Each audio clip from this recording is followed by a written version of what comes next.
Defense wins the day in the first scrimmage for the Oklahoma Sooners in their fall camp. Although the offense had its highlights as well, the same could not be said for Jackson Arnold in Auburn, and apparently neither could it be for Arch Manning down in Austin. Let's talk about it.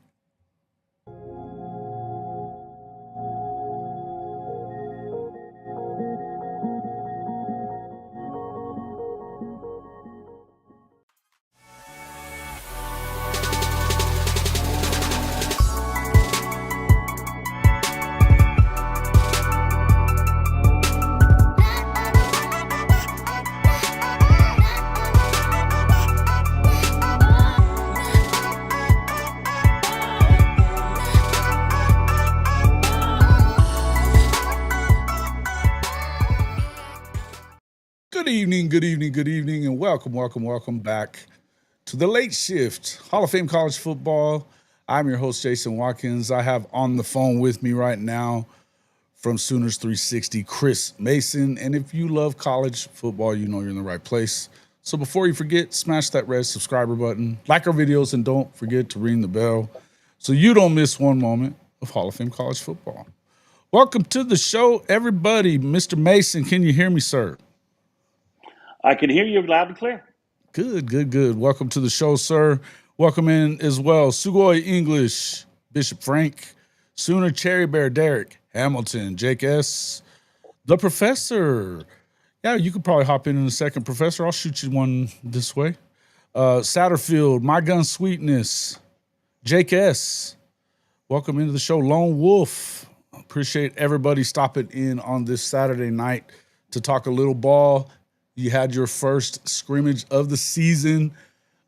Everything is pointing towards kind of what we would have expected, which is, I wouldn't call it a completely dominant defense, but it was a day won by the defense for sure. And,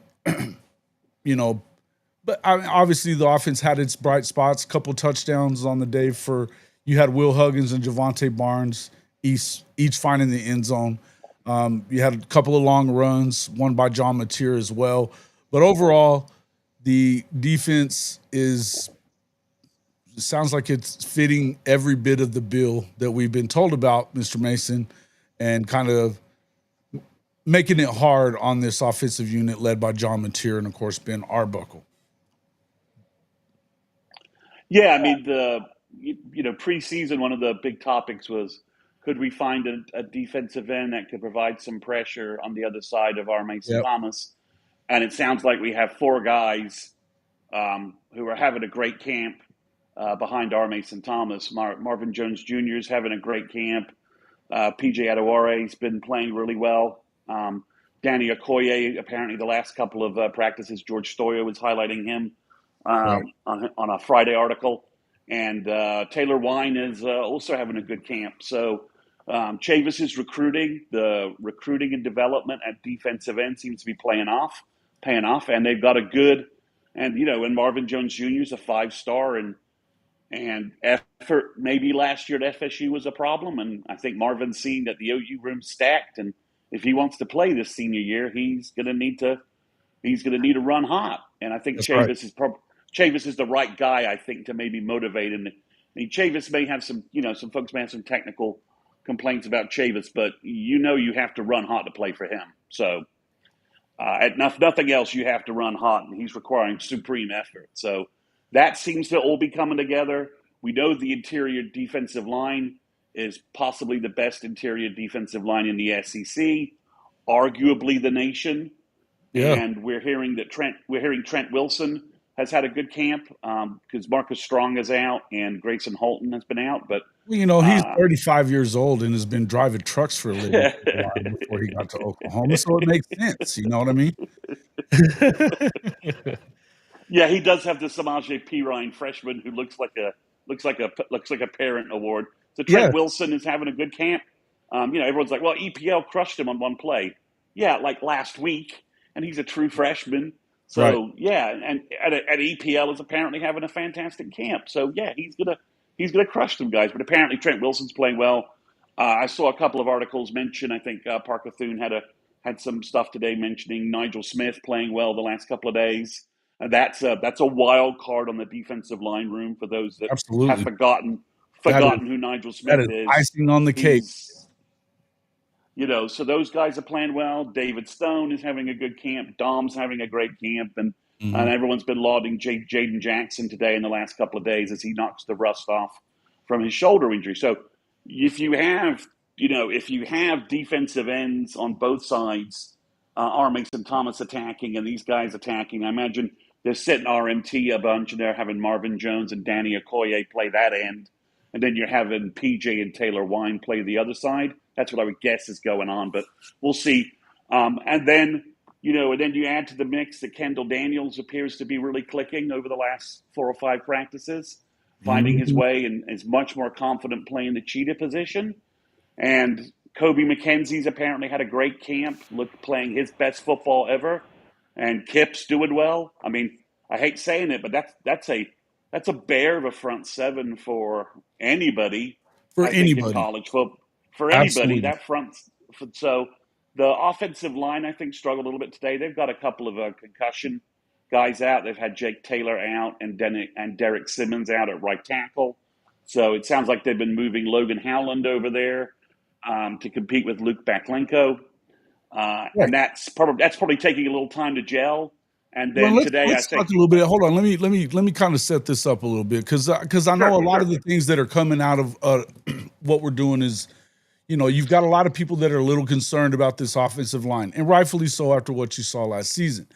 But what I think that nobody is paying it. Maybe it's just that they're not listening to this part of it, but we should emphasize it a little more. Is that none of these little injuries that we hear, and I was watching Damian Mackey and Barry on their show last night, the Barry and Mack show, and they were talking about the same thing that, hey, these are minor things that you would hear about it if it was otherwise, and we're not hearing anything like that. It's like, okay, yeah, these guys are going to be doing the way that they're going to do things. Obviously, we know that Big Bill wants to move people around and see who's got what at each position. Not to mention, you're going to have a couple of guys coming back next week. One of them being, I believe, and I haven't checked this with Marcus, but I believe that Isaiah Dent will also be back in the fold full go within, if not next week, maybe late in the week and maybe the week after that. But I know that that's somebody that we're starting to hear things about as well. His rehab from the spring injury has been coming along really well. And they're all following what, the new head trainer has, everything that we've been hearing is that a lot of this stuff is not necessarily because they're injured. It could be because they've kind of run up against how much effort they're putting in, how many miles they got on them if you want to put it that way. So I think they're being cautious to an extent, which I like. I would want them to be cautious, particularly with offensive linemen, receivers, whatever the case may be. But if the concern is that they didn't do well against this ridiculous defensive line, well, it's because it's a ridiculous defensive line. And even as you just said right now, Nigel Smith is one of those guys that he was a huge, huge part of that power line. In fact, he was my favorite recruit from that class. Ended up redshirting last year because it's just a full room. But I think that, like we've heard quite a bit, you're going to end up seeing more and more of these guys on the field, and they're going to make it hard for your opponents for sure. But let's talk talk to me a little bit about what you're hearing when it comes to these quote unquote injuries to guys like, obviously Simmons went out last week with a concussion. Apparently the same thing happened with Sexton today, but talk a little bit about that. Well, I think we have to separate. Did they actually have a concussion versus were the medical staff concerned about a head collision, right? And like, look, you're done, right? You're done. We're gonna pull you out, reassess where you are, redo a baseline, and figure out where you are. So I think a lot of what's going on is they're being super cautious with the concussion stuff, as we know OU is. OU always has been. They've been on the cutting edge of concussion concussion studies since the early 2000s. So Right. they're just being cautious. So Simmons has a concussion; he should be back next week.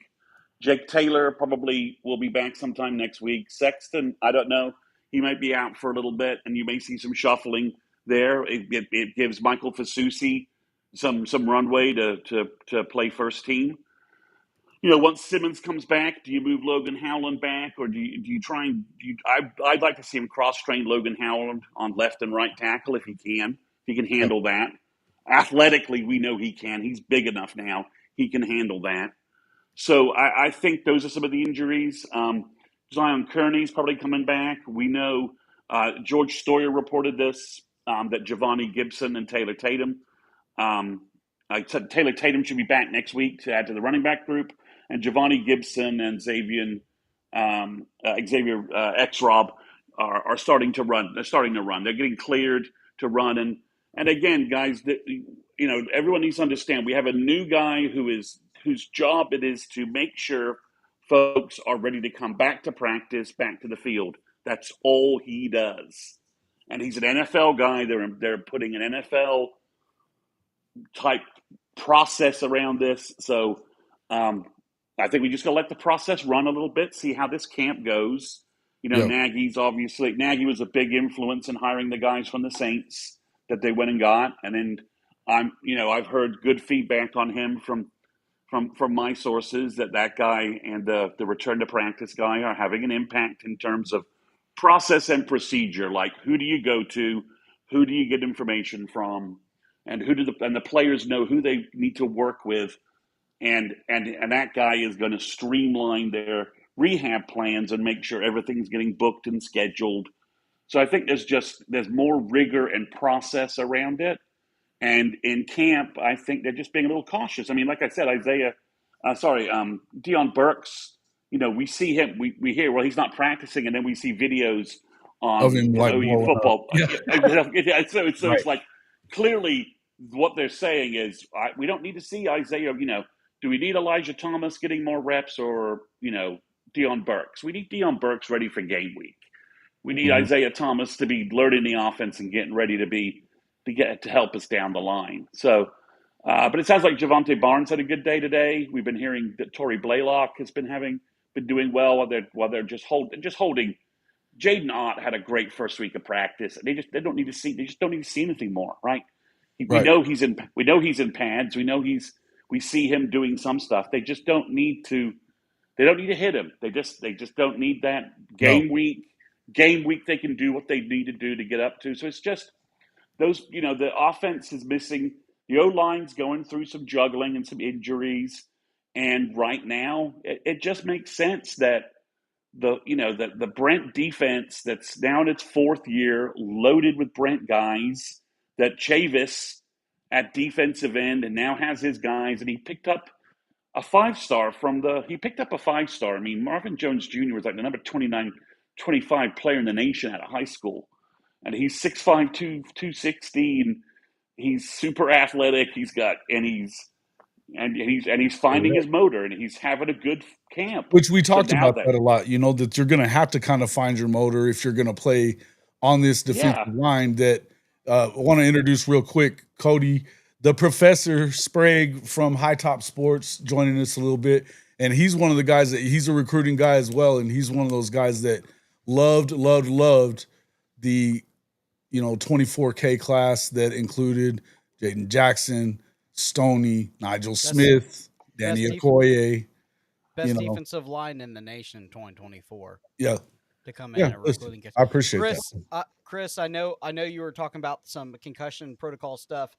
Are they wearing guardian caps during the scrimmage? Do you know that? Or yes, they are. They're wearing the guardian caps, so they're doing everything they can to limit it. It's just I just think we've got when Danny Okoye is coming at you at 23 miles an hour or whatever he's doing off the edge, it's going to be you may have a violent collision, and they have guys, obviously, they have concussion sort of neurologist guys around, right, that are watching collisions and literally say, pull that guy, guy, right? Yeah. I'm sure they have a sensor. Yeah, and they've got I'm sure they got a sensors going helmet off. sensor. Yep. Exactly, because OU started all that technology back in the day, was on the cutting edge of all that. So, and then they're just good, and then you just gonna be cautious with guys and get your baseline and do all those things. So, are they being overly cautious? I can't. I'm not gonna tell you that I understand any of that whatsoever. But yeah, I think you're seeing a little of that, and it's just, again, right now, the front four is having an awesome camp, which means the linebackers are having an awesome camp. And then the secondary, the issue that we were all concerned about with Eli Bowen being on the bench, and he's the only injury. I mentioned this on our Thursday night podcast, and I said it elsewhere. Eli Bowen's the only one where I'm like, okay, what is going on? Because we're not getting a timeline, and we don't quite seem to know what's going on. But at this point, he better get his ass back on the field, because Devin Jordan and Cortland Guillory are playing, and Jeremiah Newcomb are playing their asses off out there. So, that's three cornerbacks right there. And I think Malik Hawkins is probably trailing Guillory from the freshman standpoint. But Jacoby Johnson's healthy. My sources told me that Gentry Williams' shoulder was fixed, and he's now gone through every practice from date, and no one's mentioning anything about him being limited in any fashion. So he's back. Right. And we're hearing Reggie Sanders, Peyton Bowen is healthy. He's out there playing. We got Robert Spears Jennings and Boganowski.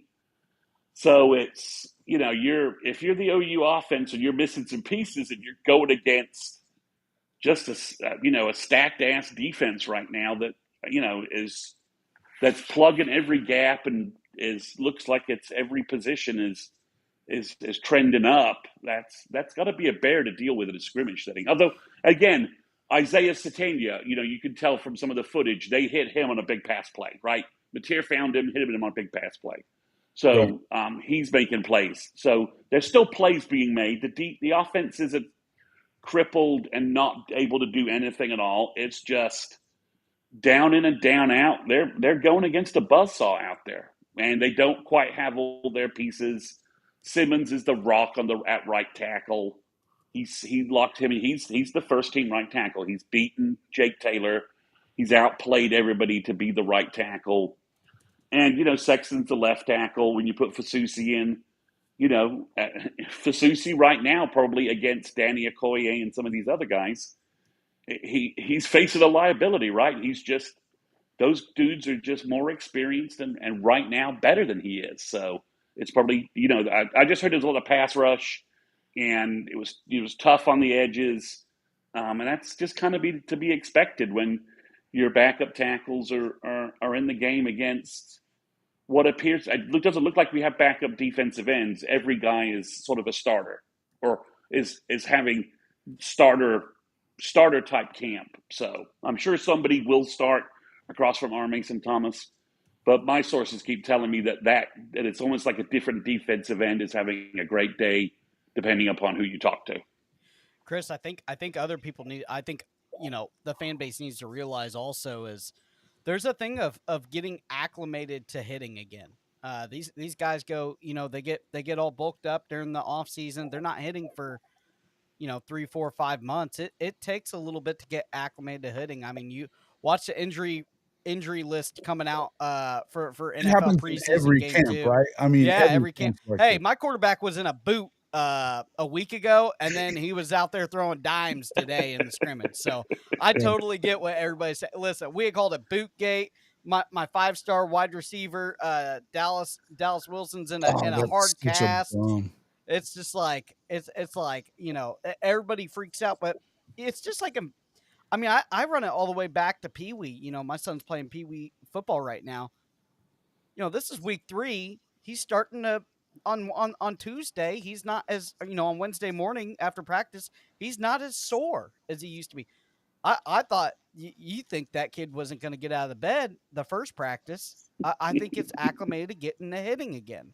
And it's something that they have to get acclimated to, and you're going to see. Real quick, Professor, it looks like you're a little low. You want to turn turn it up? Is that better, guys? Yeah. Yeah, it is. Much Yeah. better. Okay. Yes. So yeah, I think these guys just need to get acclimated to hitting again. It's one of those things, those lumps and bumps are going to come because I see a couple of people worried about health of players, and is it strength and conditioning? Is it, they're going too hard in practice? Guys, it's everywhere. It's everywhere from West Virginia to Oklahoma to Florida to California. Yeah. It is everywhere. Everybody's Tennessee. taking Tennessee. Tennessee's Can't catch a freaking break. eight. Yeah, Message Board Warriors Tennessee's- said 4-8 this year. Yeah, I mean they're freaking out. I mean and again, but ILU fan base. I mean, it's impossible to get beyond the PTSD of last year with the wide receivers and the offensive tackles and the offensive line. And I get it, but you're getting good information from the various OU sites are putting good information out there. They're getting access to more of practice. Brent's giving them a better view, so that we're just getting more information. So Right. It's just, when a guy's missing, they're asking what's going on. Hey, this guy's missing. Yeah, he's banged up. Okay. I mean, if Brent had camp in complete Lincoln Riley lockdown, we wouldn't know anything, and it would all be rumor and subterfuge, right? Right. But Brent's opened up camp to them. They've gotten to see a bunch of guys, and they get to see that guys are working out. They're not. Some guys are working out and getting ready to get back, like Taylor Tatum and Giovanni Gibson. They're working their way back. Caden Helms hurt his hand, and he's got a soft cast on right now. So we're just getting good data, and Brent's being pretty transparent about stuff, and it just means that we're getting more information about the typical walking wounded, banged up guys, Of course. in summer camp, in a camp setting. So, but today, the defense, as you should expect, right? The defense is in their fourth year of running this Brent scheme, right? So, Right. and it's loaded with Brent players. And yes, that's what I was going to up and say. down. Brent Venables' talent is now on the field along with Everywhere. that. You've got guys that, some of the concerns, you have with linebackers and guys like, we should bring up Kendall Daniels at some point. He's another guy that's just doing amazing things. But, look, what Kim has to say here, he said, according to Caleb Kelly, the offense may have won the day. They still had good moments. Or they may not have won the day, but they still had good moments without all the starters or what presumably would be. Look, we're hearing things about, like I said, you had Barnes and Huggins both finding the end zone. You had a couple of big run plays. One of them came from the quarterback who, you're going to expect that from Mateer. Escaped a couple of runs, things like that. Listen, when it comes to Sexton, I think that he's the guy at left tackle. I think that but that you're going to have some of these guys coming back, and you're going to, obviously Simmons will be back at some point. He's got a little bit of a concussion, I guess, too. But here's the thing. I would just tell you that these guys are going to be what is the good news is that you're not hearing about these season-ending type injuries. At this time last year, after that first scrimmage, was it during the spring that Jaden Gibson got hurt, and from there on? No, it was like we basically started August camp. That's and right. Day 1, Gentry got hurt, and then day 3, Jaden Gibson blew his knee out. Right, and they were both. That was it. So that was it. And it was one thing after another after another. You had Nick Anderson ends up getting hurt, right before the first game. You never really saw him other than a handful of plays in the Tennessee game, and he was right out of it again. He got re-injured. So, And then Andrel Anthony hurt his knee, re-hurt his knee after Correct. rehab was going well. The guy who went back to Maryland, I forget his name off the top of my head. He had double foot injuries, right? I mean, just snake bit. And you lost him after the first play of the first game. You know what I mean? You're talking about. He had a 50-yard pass, and then we never saw him again. Yeah, that was Farouk. Farouk. Sorry, Jalil Farouk. Good guy. I mean, so this is not what's going on in this camp. I mean, there are not guys mysteriously. We don't know what's going on with them. We don't have any idea what's going on. I mean, Jaden Gibson is just hurt, and they're not giving us a timeline. They're not making any promises about when he'll be back. He'll be back when he can't come back, right? And Giovanni Gibson is starting to run. that it's fitting what Brent told us back in mid-July, I think, right? He's on track, right? He's on track. So, it's the camp injury stuff is a little bit what it is. We're getting good information. We're getting some good transparency because they're at practice getting videos. But I think it's overshadowing a little bit, Jason, that the team on the hoof just looks great. The guys that are out there, the guys that are playing just look great on defense, and, on offense, we've got young guys making plays, Torrey Blaylock, Elijah Thomas, and that's the beauty of it. Josiah Martin. Listen, that's the beauty of the whole thing right there that you're saying. Let me jump in there, Chris Mason, is that, look, whenever you have these are the times that you want to see these young guys and, guys like we've heard so much about Elijah Thomas doing his thing all spring and now into the fall camp. This is a guy that may end up being a major player on an offense that's got a shit ton of receivers, right? So to me, I think it's a good problem to have. Everything we've heard about Torrey Blaylock is the injuries that the odd thing I think is just it's minor bump and bruise. DMAC he was calling it owies last night. You know what I mean? You've got injuries and you've got owies, and that's what he was calling. And by the way, shout out to Damien and Mac. Barry and Mac. Great show last night. Loved it. They break it down very, very well when it comes from like inside the building and what to expect and stuff like that. He broke down some of the stuff from the receiver's point of view and like what it was that Mateer being with his quarterback coach and offensive coordinator that he's been with for the last 2 years, is so helpful for understanding what they're looking at and why. I thought it was a great, great show. Just shout out to those guys. And but I think, like I said, he's calling the stuff owies, right? He's not calling it big injuries or anything like that. Same for Jaden Ott. We've heard the same about, apparently X-Rob's had gotten a little dinged up. But in doing that, now you've opened the door for a big-time freshman like Torrey Blaylock to come in there and continue to show that he can get things together, right? These are important things to see happening if you're gonna have these injuries anyway, right? I mean, it's just gonna be what it is. So I love what I'm hearing about guys like Blaylock. I love the fact that, one of the things that Stoya said at the end of his little update on the scrimmage notes was that Giovanni's expected to be running, which would be the next phase of his rehabilitation on that broken leg. So expectations are you could end up having him for the Michigan game. It just feels like that's what is coming. As far as the other guys that you brought in, Satagna, he had a big play apparently today as well. You're seeing some things like that. To me, I really feel like it's a good sign that obviously the defense continues to be nasty, and something that I think I heard it from Oni Kuno the other night. If you're going to expect them to be what they were, then you're probably going to have some struggles from the other side of the ball. And we've been talking about that a lot the entire summer, and from spring to summer, that they keep talking about that. They offense wins some, the defense wins some when it goes to one-on-one or when it goes to good on good. You're getting a little bit of a mixed bag. It's competitive, right? I think I would probably be worried if it wasn't competitive on the offense has gotten completely revamped. You have a brand new OC, brand new quarterback, kind of a mixed batch of O linemen, new wide receivers. If they were just kicking the crap out of the defense, I'd probably be a little bit worried. I'd probably be wondering if this defense was any good. Now, obviously, that's not happening. The defense is always going to be ahead of the offense at least 2 weeks. So, for them to even be competitive and sustaining drives and scoring, that tells you that obviously Mateer and company is the real deal.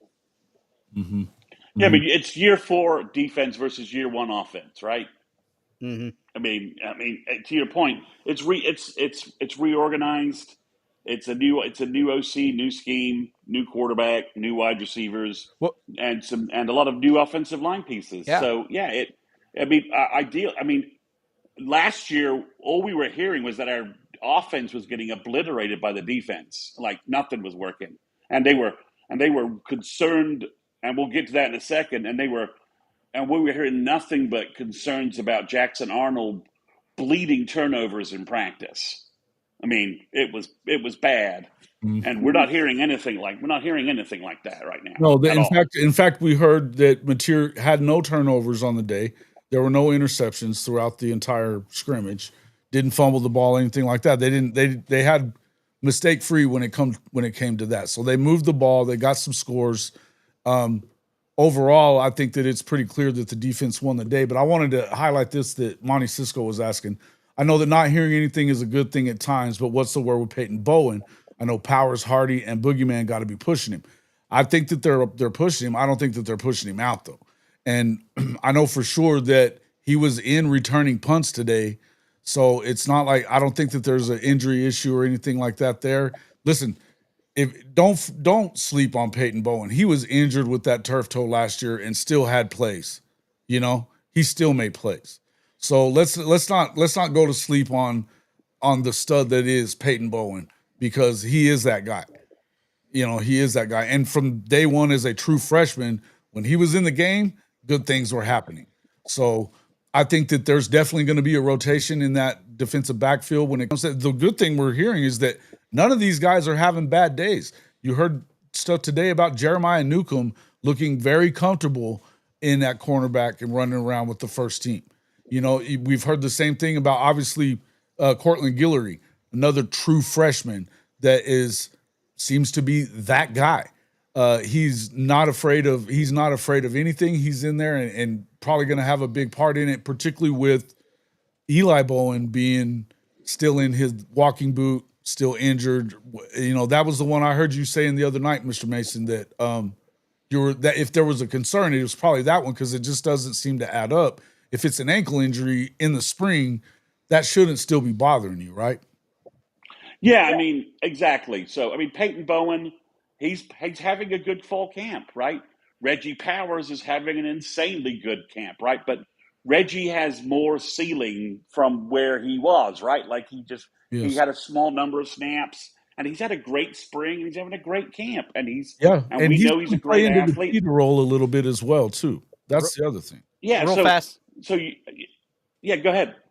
Real fast. If it's a high ankle sprain, they had to do surgery on it to fix it. It's probably about the right timeline. He would be in a boot. It'd be about the right timeline from the spring. You're looking 12 to 14 weeks out. I think that's about right now, right? If there's a springtime injury, you're right there. Yep. Yeah, Professor, that's the problem. We've never gotten word that he had surgery on it. Well, it's a very minor. It's orthopedic surgery to fix the high ankle sprain. It's the best way to fix it. So it doesn't nag him all season long. I would guess, I'm not a freaking doctor. I've just been around football players my entire life. That's a high ankle sprain if he's out since spring, and they're just taking an extra precaution. He'll be ready to go week one. Again, why do you? I mean, to me, I think it's a perfect time. I said this a few minutes ago. This is a good time to get some looks for some of these younger guys that we're not sure about, right? Yeah, absolutely. You know, and Devin Jordan is in that mix. Devin Jordan, yes, Devin Jordan. You said it. What do you say about Jordan and about Tulsa Union DBs? Well, we've only had, Dom Franks and Trey Brown, right? Once they got in the starting lineup, you couldn't get them out. Right. I mean, Trey Brown, Trey Brown won 3 Texas games, right? If I remember right. The biggest play in 3 games against Texas. So, yeah, I mean, if Devin Jordan is our starting cornerback, I'm fine with that. Tulsa Union cornerbacks just play at OU, and they play well. So, but, I mean, Cortland Guillory looks great. And obviously, they love what he's bringing. Jeremiah Newcomb, again, his dad, Bobby Newcomb, I love that pedigree. And at some point, I keep waiting someone to say Malik Hawkins is making a move, just because Malik was trained by his dad to be a college cornerback, I think most of his life. So I think that's what's going on. The other thing, I haven't heard it mentioned, but it's been flowing around. I keep hearing Mike Hawkins is having a really good camp. He looks good. They like the Whit Neubauer kid in terms of a third string quarterback. They think that was a good pickup, but Mike is flourishing in a quarterback development environment with 2 QB coaches, with Arbuckle and Coach Coos. That's what I hear. Yeah. That he's doing so much better development. He's really flourishing in that environment and looks better day over day. Practice. He's putting in practice over practice. He looks better. He's reading things better. It's that OU is and the Neubauer kid apparently looks really good. That they feel very good about the quarterback room and about their depth. But Mateer's the number 1 alpha, and there's no doubt about that. But we lost an entire year in quarterback, O-line, and wide receiver development last year. Lost and running back. We lost an entire year. Wasted year for almost everybody except for Ozida and maybe Howland. Right. Get forced to play and getting better. Everybody else, we just lost a year of development pretty much. Yep. Nobody lost, and we're making up for that this year. And things are, young players are getting better and putting in good reps, and it's a solid camp. The team looks great. If our front four is how it's supposed to be, and again, the defensive ends are just getting raised, then I remember, most fans don't remember 2002 preseason, right? Nate Hibbles, the Jason White blew his knee out against our Alabama year. That offensive line had Davin Joseph and Jamal Brown, and Tommy Harris, Dvorak, Jonathan Jackson, Jimmy Wilkerson, and Dan Cody kicked the crap out of that offensive line all August camp. They couldn't do a damn thing. And that's Jamal Brown, who won the Outland Trophy, Davin Joseph, who was an All-American and an All-Pro in the NFL. Wes Sims was a good player, and Vince Carter was an old Big 12 center. So, it was a good offensive line, good offense that, blocked Quentin Griffin for 2,000 yards. But in August camp, the OU D-line kicked the living crap out of them. To the point that, and their second team offensive line was even worse. So it's just, when the defense is that good, you're going to struggle to look good on offense. Right. And so just to kind of go to what Little Coop said, that Arch had such a good day. That's not what we're hearing. That's not what we're hearing at all. I think No. I think the Oklahoma offensive line is better than what the LSU offensive line. They almost dang near had to cart their guy off the field in non-contact. He's gotten rushed so much. You talk about a team that's gonna plummet. Is LSU? Yeah, if their transfer tackles don't, it's not don't good, emerge, Chris. Don't emerge. Everyone's picking LSU to go to the national championship game, and I'm like, am I missing that they lost? Am I missing that they lost 2 bookend NFL draft pick tackles? And I don't think they have any guys to replace them. And they lost a guard. And that offensive line. Our Mason Thomas almost took out Nussmeier when Will Campbell was blocking him. Yeah. Well, Florida sacked him. Florida sacked Nussmeier 7 times in a game. And that's with frickin' Will Campbell and the Emory Jones guy, who was like a 3rd or 4th round pick. Yep. And then had another NFL guy, as you said, in the middle. I used to live in Chicago, so I remember Brian the Killer Kelly. So I have an agenda on him anyway. But again, in Tennessee, apparently is having a bad offensive line day. Auburn had a terrible day today, as did Jackson Arnold. I know we were gonna roam around that. Yeah, I haven't heard the Auburn. But right now, Auburn stuff. The Auburn stuff is wild. But hold on real quick. Yeah, the all this bullshit that we got Texas guys in here that are gonna do their trolling stuff about what a great day it was for Arch Manning. Only that's not what we're seeing, folks. It's not what we're seeing. Coming from people that were at the damn scrimmage are saying exactly different. They're saying way different, actually.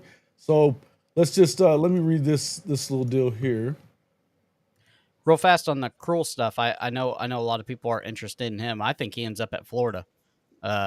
Truthfully, I think Texas have already taken way too many ends and defensive linemen for him to end up there. I think he ends up at Florida. Our guy, we have a guy that just locked down his recruiting, 2027 guy that goes to school with him. Daverill? Gravel. Okay. Yeah. Well, so he just locked down his recruiting. Yeah, I think OU gets him, but does he end up at Florida? That's entirely possible. I think he ends up at Florida at the last second. I think it's a last second flip. Yeah, I don't like the legacy part. Yeah. Go ahead with your horns down slander here, Jake. Or Jake, yeah, listen, it's not slander. It's just, I mean, they're sitting here saying that they had such a good day. That's not what we're hearing. That's all I said. I'm not even slandering them, but they come in here and say Orange Bloods, the Pravda of Texas propaganda is saying the offense had a shitty day. Mm-hmm. They couldn't move the ball. The offensive line was crap. It's always this. Orange Bloods, OTF is the real insiders. Yeah. That's always what you hear whenever one of them says the stuff. Yeah, I definitely clown catch for sure. But and that was Anwar that reported that though, not Catch. It was Anwar. Yeah, I mean, what do you want us to do? I mean, we're supposed to sift through the crappy Texas homer list and decide who's best. That's not an African job. And that's the other thing too.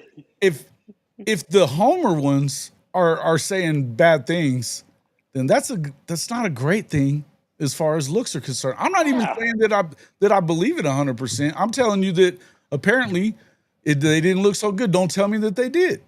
Don't tell me that they did. That I'll tell you one thing. That's one thing about the Florida camp is they'll call a spade a spade. If it looks like shit, they tell you it looks like shit. If somebody's in a boot, they'll tell you. If somebody has a hangnail, they'll tell you. I mean, they are ravenous around there. They will be like, oh yeah, Dallas Wilson had one drop on the day. We don't see him starting. It's like, what, one drop? Like what, was the ball thrown high? Like, they are. I mean, they are the jackals of media. Well, yeah. I mean, they had Napier fired 6 times. Yeah, week 3. Year, so yeah. Oh yeah, bro. It was a rough year. It was a rough year for old Billy Boy. He got fired and rehired. Lagway's fine. He was just airing it out today. Trojan fight. What are we talking about? He's out of the boot. He's airing it out to his 5-star wide receiver, Vernell Brown III, legacy kid. What do you mean? What's going on with Lagway? He's scoring touchdowns. So Professor, is there a real possibility if Lagway's playing that UF could knock off Texas? Is that real? At the Swamp, absolutely. I think I don't think Texas is as good as what they think they are. I don't think LSU is as good as what they think they are. I think that a lot of these programs are riding off of logo and what they did last year. I don't think Ohio State is as what they as good as what they think they are. I think that come week 3, week 4, we're going to find out who the real players are in the SEC and the Big Ten, the 2 power conferences that matter. Those first 6 weeks are going to be pretty telling when it comes to we got a lot of big games early. It's going to be, if you've not looked at the SEC matchups, there is a benchmark game for like everybody in September. Yep. I mean, I know UF has one, Alabama has one, Georgia has one, LSU has a couple. Auburn obviously, has to go to Norman. That'll be a game for both teams. I mean, a lot of teams could be in early October with 2 or 3 losses, and we're projected to be in the playoff hunt and be out of the playoff hunt. And I don't know what how our season will break, but I wonder what LSU team rolls into Norman at Thanksgiving. What that team is does that team have 3 losses and playing for nothing? And they limp into Norman and are just Their motivation is like nowhere because they're done. I think that they will have 3 or 4 losses. And everybody for the Florida slander, I don't know if there's a team anywhere in the world that wanted to play Florida at the end of the season. Nope, definitely not. And ask LSU, ask Old Miss, ask them. No shit. And think about and we could at least Florida fans and OU fans can both commiserate over getting screwed by the SEC offices. Mm-hmm. Listen, and I think that's the whole thing. And everybody that keeps talking about Oklahoma, I was with what Onikuno said the other night whenever he was on the show with you and K. Chris. Yeah. You know, it's like, listen, you can sit here and talk about the schedule. Well, they could be so much better and still go 7-5. You know, and that's not going to be what Oklahoma's looking at is so much better. I think you're going to need to win 8 and maybe 9. You need to be putting yourself in position for the playoff with the kind of talent that we're talking about right now. And the fact is, if your defense is able to even at times shut down your offense or whatever, good news. That's good news, because guess what they're going to do to the rest of the country that isn't seeing them every day? Yep. You know, well, going up against them every day and getting sharpened up. Yeah, I mean, it's again. So we're hearing Auburn had a terrible practice, Texas had a terrible practice, Tennessee had one. I haven't really checked anywhere else, but I haven't checked on Michigan. Need to check what's going on in Ann Arbor at some point, obviously. But we're going to be doing some stuff with a couple of their creators out there coming up soon. Well, good, yeah, because that's interesting. But it's again, Mateer. What can we say about OU's had 10 days of camp, I think, or right now? What can we say? The team looks fantastic on the hoof. The defense looks great. Mateer is an alpha and is leading the offense. Our skill position guys look good, and our offensive line, we have depth, and they're battling our defense. And sometimes they're doing okay. Other times they're getting overwhelmed. Well, that's going to happen to a lot of people. So I know the scoring is a little different in these scrimmages because you got to keep scoring in the defense. Yeah. So Florida, the defense won by 1 point with a 4th and 1 goal line stand. With time running out, there's like 2 seconds left. Lagway put it in the belly of Ball, and Ball got stood up by the defensive line. I'm okay with that. I mean I'm good with that. You know, defense won by 1 point. I'm good with that. You know, it's the fan bases that are the loudest about these scrimmages are the ones you got to worry about. Tennessee, obviously, so like you said, these Texas guys are getting so fucking triggered right now. It makes me know that we're right. It makes me know that we're right on. Yeah. Well, let me trigger them a little more. Let me trigger them a little more here. They're going to Ohio State for their first game. Mm-hmm. Texas is, according to reports, their best defensive tackle was 4th string at Ohio State last year. Mm-hmm. Hero Kanu is apparently the best looking D tackle, and he couldn't get on the field at Columbus last year. Couldn't even find the field. Right. And that guy is stopping their vaunted offense completely. And can I say this? It's no shade at Texas. You guys had a very shade at them assholes. Hey, you guys had a very good run. I mean, you made the college finally returned. Fuck your brand. You made a deep run in the playoffs. It's very respectable. You've recruited out your butt. Top 5 class. I'm gonna say it. But when you lose so much talent to the NFL, it takes a year or 2 to reload that. You're not gonna win a national championship with a freshman sophomore squad. Look it up. All of the schools that have won national championships lately have had very veteran classes. Ohio State, Michigan before that. I mean, you just look at them. They're extremely deep in returning. Georgia before that. Georgia before that. Yep, loaded juniors. Loaded. I think Texas is like 83rd in returning talent. I mean, they got absolutely pillaged. Now, that's when you recruit high and you produce NFL talent. That's one thing, but you're gonna have a year that you're not gonna look as great as what you think you are. The days of Alabama showing up every year and being a perennial powerhouse is over with the NIL. Everybody's getting the spread of the talent. Look at Texas Tech going on a run. It's best for college football. but Texas might have a little bit of a down year. I'm not saying that Texas is going into the cellar again like they were the last, since I can't remember They're the not going quarterback. to embarrass. No, they're not going. They're not going to be themselves. Vandy of the SEC. Credit to Vandy too. If you watch the SEC doc on Netflix, Vandy going to be a very strong contender this year again. Probably better than Kentucky and some other teams, but it's one of those things where, guys, it's tough to win in the SEC. I think Oklahoma fans are realizing. I think Texas fans will realize that this year it takes a very veteran team and the right players and the right bounces and the right time just to make the top 3 or 4 in the SEC. And they've already had a bad. I mean, you don't wish injuries on anybody. I'm not one of those doom gloom guys. No, never. Texas has lost their third best offensive tackle, right? Right. And they've got nobody behind him. So they've got 2 tackles right now who are playing okay, it sounds like, but it sounds like in the scrimmage They lost today, one of them they got for the work. season already. They lost one of them for the season already, who was supposed to be a starter, and then now they just lost or co-starter.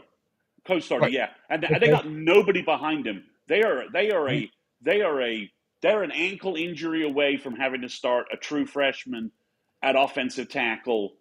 And I can tell you, Ohio State, even with all their losses, you cannot win in Columbus with a true freshman offensive tackle, or go into the swamp and win with a true freshman offensive tackle. Because we saw it last year.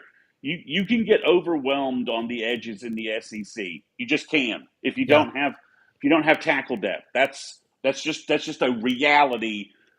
Guys who are serviceable in the Big 12 and can kind of grind you through a season, you can't have them out there for 12 games. So for 8 games in the SEC, because the defensive end talent is it's too high. I mean, I wish it wasn't the case, and I could talk about the old Big 12 stuff about how the SEC was overrated, but that's the problem OU faced last year. We had our 5th and 16 tackles out there, and it's Derek Kennard. Little Coop is big mad. Hey, Little Coop, let me tell you this: you have 16 starters that are juniors and seniors. That's not a very senior team in the SEC. I don't know if you know, but that's not very good. Go look at returning production. You guys are at the very bottom of the list. It's not a swipe at you. It's not you've guys produced extremely good talent that is thriving in the NFL. You have a true freshman that absolutely killed it last year. I'm going to call a spade a spade. You're a young team. Just because you can count to 18, well, there's 50, there's how many roster spots? 100? You're a young team, Lil Coop. That's how I know you don't know what you're talking about, because you said, we have 8 juniors and 9 juniors on that's 18 players, my guy. My God. 18 juniors, Texas, big deal. Go look at the Ohio State team that just won. They had 25 super seniors. That's how you win national championships in modern day college football. You got to fudge a birth certificate every now and then. But you know what? And the thing is that I understand why they're so pissy about it, because you've got the national media that can't stop blazing their ass. Wait till Georgia goes 7-5. They're gonna go. You're gonna have Bulldogs jumping off the Empire State Building. They're not gonna know what to do with themselves, because they're like 130th in returning production. Also, they got a starting quarterback that's never started in the SEC game. You think they're going 10-2? No. Returning production says otherwise. I'm in Atlanta, Professor. If UGA goes 7-5 and Tech and Georgia Tech beats them, puts that fit. I mean, they should have beat them last year completely. They should have beat them last year in Athens. Outplayed them completely. Should have beat them last year. Yeah, in Athens. And Brent and the Jackets are bringing back a better squad. When Georgia has to go to Army for an outside pass rusher, something's up. Yeah, right? When they got to go to Illinois for a running back. That used to be running back you over there at Georgia with the stable that they used to have. Yeah, they're hurting. They're going 7-5. Okay, sorry Lou. Sorry crazy Uncle Woo. You're going 7-5. You can cry about it. Sorry Little Coop. You're going 7-5 too. You got a young team. It's no shade. It's just facts. I gotta love. I mean, Jason, might I'm want to loving change this those. Florida Georgia stuff. I mean, it's just like OU Texas, right? We play in a neutral site. We hate the crap out of each other, and UG. I mean, give Kirby credit. I mean, some credit, because I think I could recruit five stars to Athens with all the guys, all the Yeah, it talent he recruits has at his itself. in-state. Yeah, I mean, the talent in Georgia is ridiculous. It's I mean, stupid. look at Ohio State. It recruits itself. It don't matter who's calling the shots there. This is the thing here, boys. Everybody's like, "Oh, calm down, calm down." Listen, I'm gonna say this. I'm gonna say this. Does everybody remember the movie 300 and Xerxes got that shiver down his spine when DJ Lagway, before he got hurt, started putting numbers up on Georgia? Old Kirby Smart realized, oh, Xerxes, the king god he is of the SEC, got that shiver down his spine. Okay, he realized, right, oh, we have lost the talent gap against Florida and everybody else. Watch out, Florida by 14 over Georgia in Jacksonville. Ooh, I like it. Okay. I like it. So, Professor, we're gonna bookmark that one for sure. What's up, Chris? So, Professor, who do you have as winning the SEC? Ooh, it's tough. If I forced you today to pick the two teams in Atlanta, not who wins, just give me the two teams in Atlanta. I think the hardest thing is the schedules, because some of these guys got such easy schedules. It's I think could be Missouri and A&M because of the damn schedules. Yeah. And all it takes is one bad. We talk about quarterbacks. The quarterback depth is not very good in the SEC for the first time ever. Arch Manning goes down. Who they got? At least they have no one behind him. If DJ Lagway goes down, we got a couple guys that have played some. We got the kid from Louisville, the transfer. He's actually won a game. And there you look at Georgia. I don't know who they have. They got Plugiski behind Gunnar Stockton. He's never played. I can't do it this early. I gotta wait. Because it's just too tough right now with the SEC championship. I don't like putting it out there. Doyle Hargraves. Who do you think? I think Alabama will somehow work through their QB problems, and I think the balance of road and away is better for them. And then I think it's Alabama, and I think it's like a wild card, like someone like with the easier schedule. Either if Texas would get their act together and somehow, because the Ohio State game won't hurt them on the way to Atlanta, right? It won't. No. Yeah. If they could somehow they could beat one of Florida or Oklahoma, win one of those games. I think they'll lose to Georgia in Athens, and I think they probably will muck through the rest of their schedule. I think the better question, instead of the SEC championship, because I don't think it's really relevant, I think who's your 4 SEC teams that are going to make the playoffs? I think that's the better question. Well, that's a fascinating question. Tripping already. USCJ, shout out to USCJ. You full of shit, bro. Yeah, 2 years. Yeah, what about the past? I would say, if you tell me DJ Lagway is upright for at least healthy 11 games, yeah. I would go Florida. I would go Alabama. I'm in Atlanta, so I've got to see UGA really crumble before. Yeah, I'm not saying that. I'm not predicting. They've got too much depth and talent to muck through. If they don't muck through, but we'll see. You may be right there. I would go Georgia. And then I would probably go, and then I'm going to be a homer. The winner in Dallas, because if OU goes 6-0, they're going 9-0. Hold on, if they're going 9-0, if they're going 9-0, they're going 11. They're going 10-2 or 11-1. I think the biggest dark horse for me is Texas A&M. What do they do? Because they have all the pieces on defense, brother. They have all the pieces on defense. Can Marcel Reed? Never mind. Do you trust him? No, never mind. I got another team. South Carolina's gonna make it. South Carolina. They're not. No, they're not. If hold on. Okay. All right. If their quarterback stays upright and healthy this year, Watch out for South Carolina. Hold on, though. That's the thing. They were If. carried by that defense, and they lost 9 starters off of it. I like They Lenore did. Sellers. Listen, I like Lenore Sellers as much as anybody, but that dude is not carrying them to the damn SEC title game and beyond. It ain't happening. I'm not saying title game. We're just saying playoffs. I don't even think that. You could be 9-3 and make the playoffs with their schedule. I think their schedule is tough. Their schedule is definitely tough. So if they're 9-3, they make the playoffs. They're going to go right back to what they always do. Yeah, I think the wild cards are A&M and Missouri because of their shitty schedules. I don't think Missouri's that good this year. I don't think they are. Give me Vandy over Missouri. As crazy as that sounds.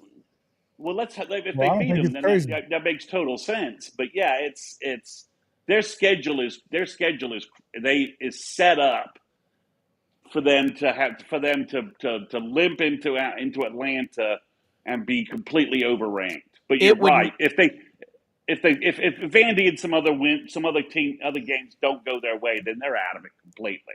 I mean, there are SEC teams that can go 9-3 and get into the college football playoff, right? And there are SEC teams that have to go 10-2 because their schedules aren't because of the schedule misbalance. Sooner Cowboy, I think you're wrong. I think a 9-3 Florida, South Carolina, Oklahoma gets into the CFP. Absolutely. Yeah, but a 9-3 Missouri or a 9-3 A&M doesn't.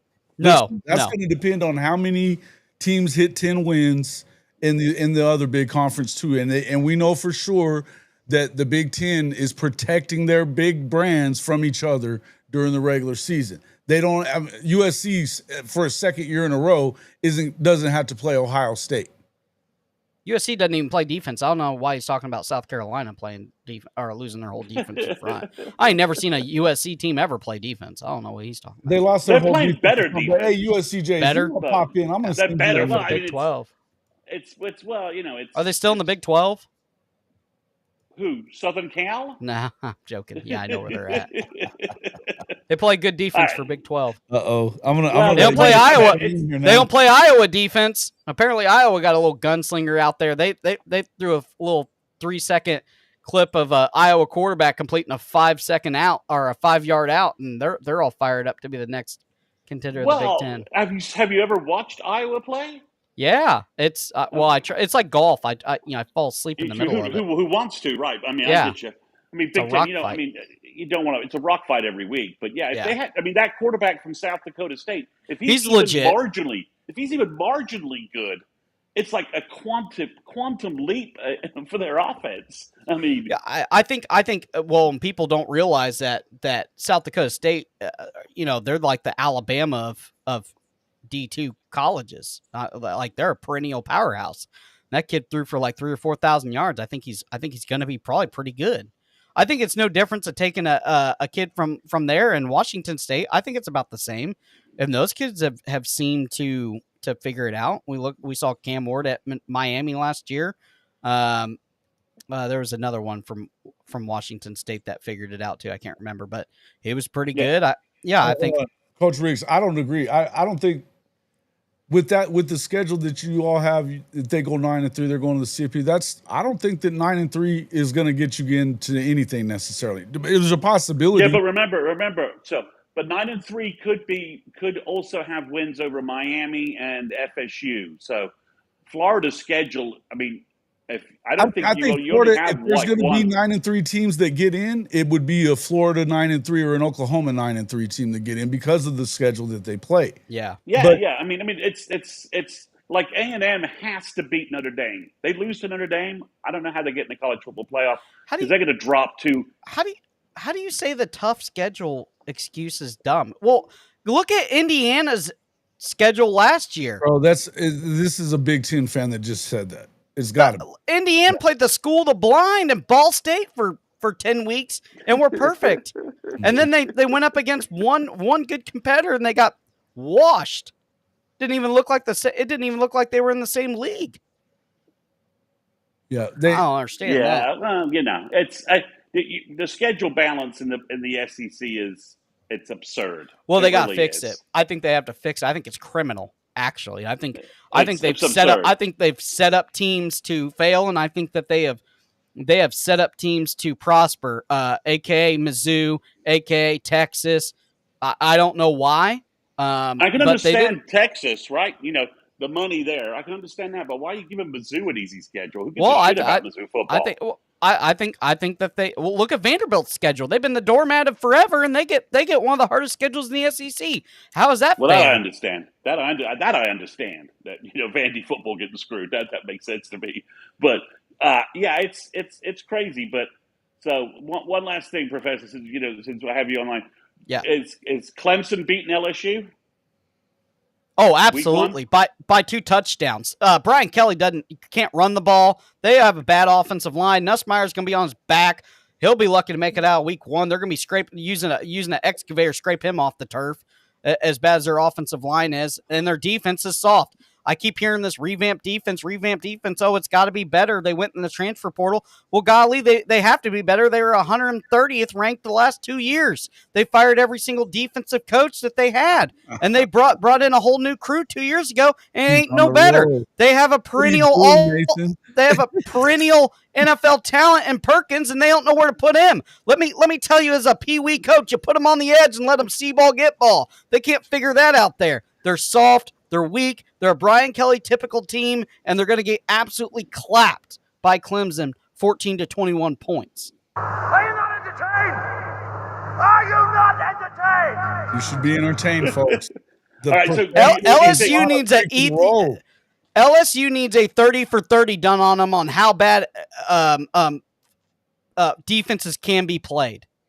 Do you think bad. Auburn's going down in Waco? I think they fire Hugh Freeze.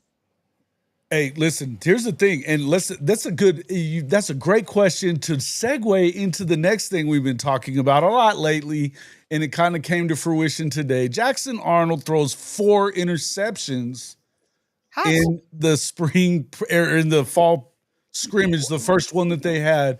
And this is after Hugh Freeze earlier in the week was talking about how important it was that his defense allow his quarterback to have confidence when he walks off the field. Oh, good things are a brewing down there in Auburn. Good things are a brewing. On the Plains, I mean, I'm looking up his bio. I don't know why. How has that guy not made a top 3 hot seat list? And magically they're ranked every year. He's on that. I mean, yeah. I mean, it baffles me as an OU fan. As much as I liked Jackson Arnold coming out of high school, the recruit, liked his film. What we saw last year, it just didn't add up. It's like he just does not have it.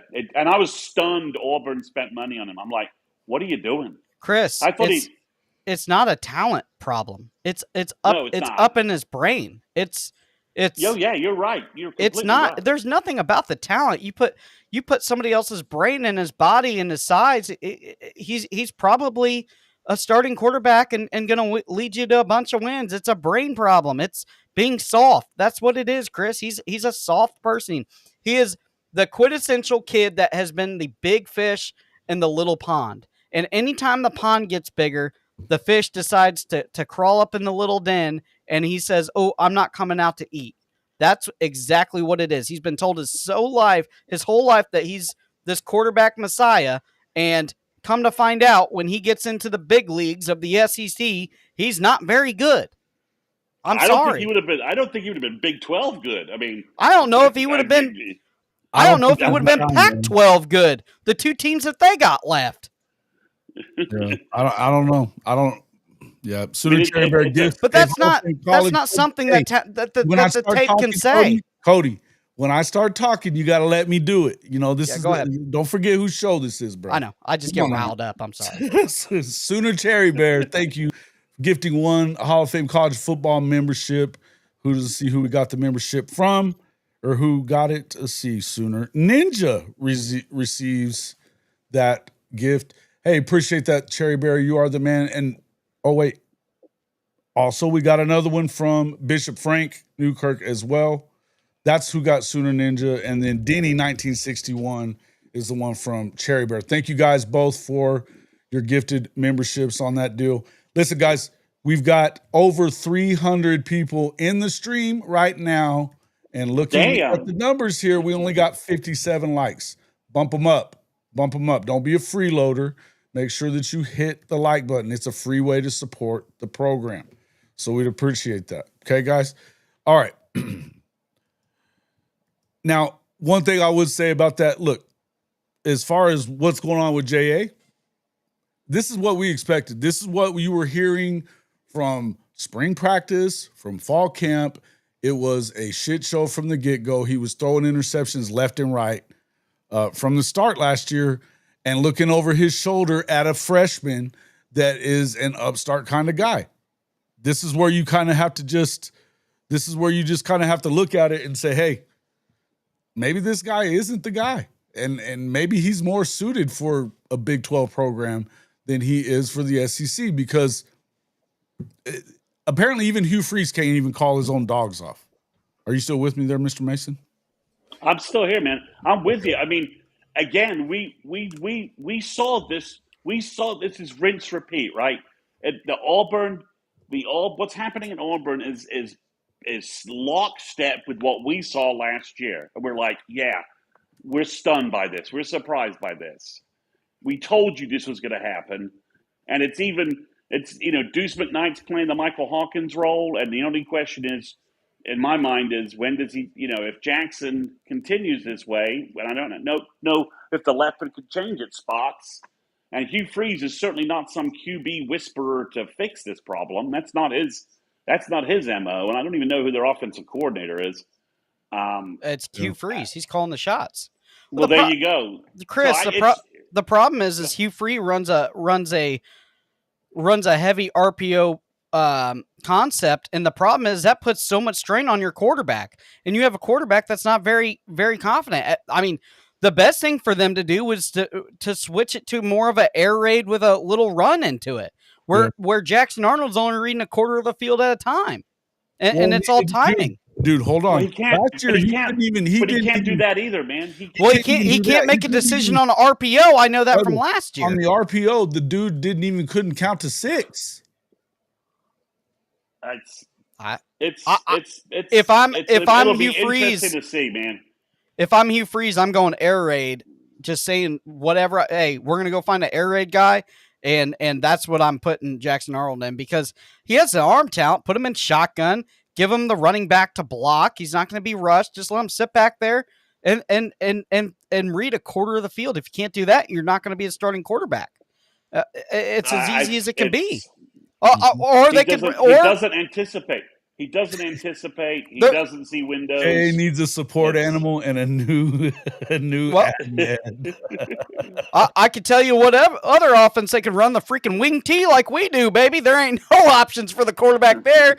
Run the wing T. Oh Lord. So you're a recruiting guy, right, Professor? Yes. So how good is Deuce McKnight? I like him a lot. A lot. I do too, man. He's real good.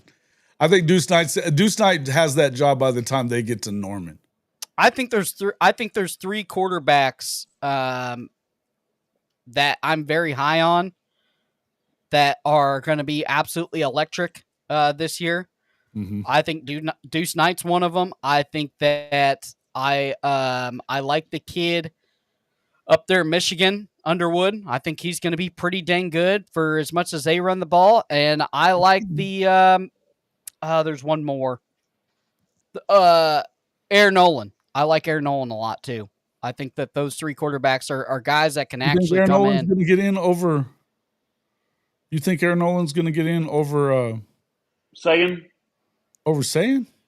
I like Air Nolan. Isn't Nolan still at Ohio State? Or do I have that wrong? No. I think Nolan, you're right. He did leave. That's right. He left. Yeah. Where is he? Let me look. Real quick.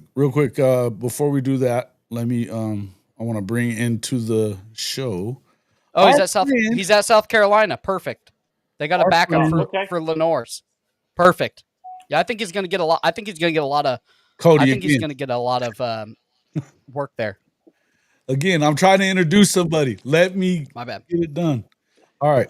Welcome into the show, our boy from USC, the USCJ show. USCJ, what's up, big dog? In here been dropping bombs, talking shit, and Rock coming into the show. So thank God you're here tonight. What's up, man? Big J, what's the word, man? Hey, I had to tap in for a minute, man. You know, I've been telling you I'm gonna come on for a minute, but you know how it is, man. The work schedule, all that, man. How you doing though? We're doing good, man. We're doing good. Just we were talking a little bit about the scrimmage that Oklahoma had today. Then obviously it kind of got into Texas talk, and then apparently Jackson Arnold is like dying on the vine there in Auburn, just kind of like we. Hey, I thought you said Jackson Arnold was all world, man. You remember that last year? No. Yeah. That's not what I said. I said that they should have kept Dylan. They should have kept Dylan Gabriel. So don't throw that one in my. That's for fact. That's a fact. No, but look, real quick. I got to wake up, go to church. But man, I wanted to say I was listening to you guys the conversation, and this I promise you, no disrespect to the SEC at all. By the way, I love DJ Lagway as a quarterback. I think he's a phenomenal quarterback. Thud. Provided he stays healthy. But I think it's a turn of the tables, and I'm going to explain real quick why. As far as conferences, and I agree with you. I think LSU's going to get smacked up by Clemson. Totally agree with you. We beat them last year. First game of the season. I just think here's my case I want to make real quick.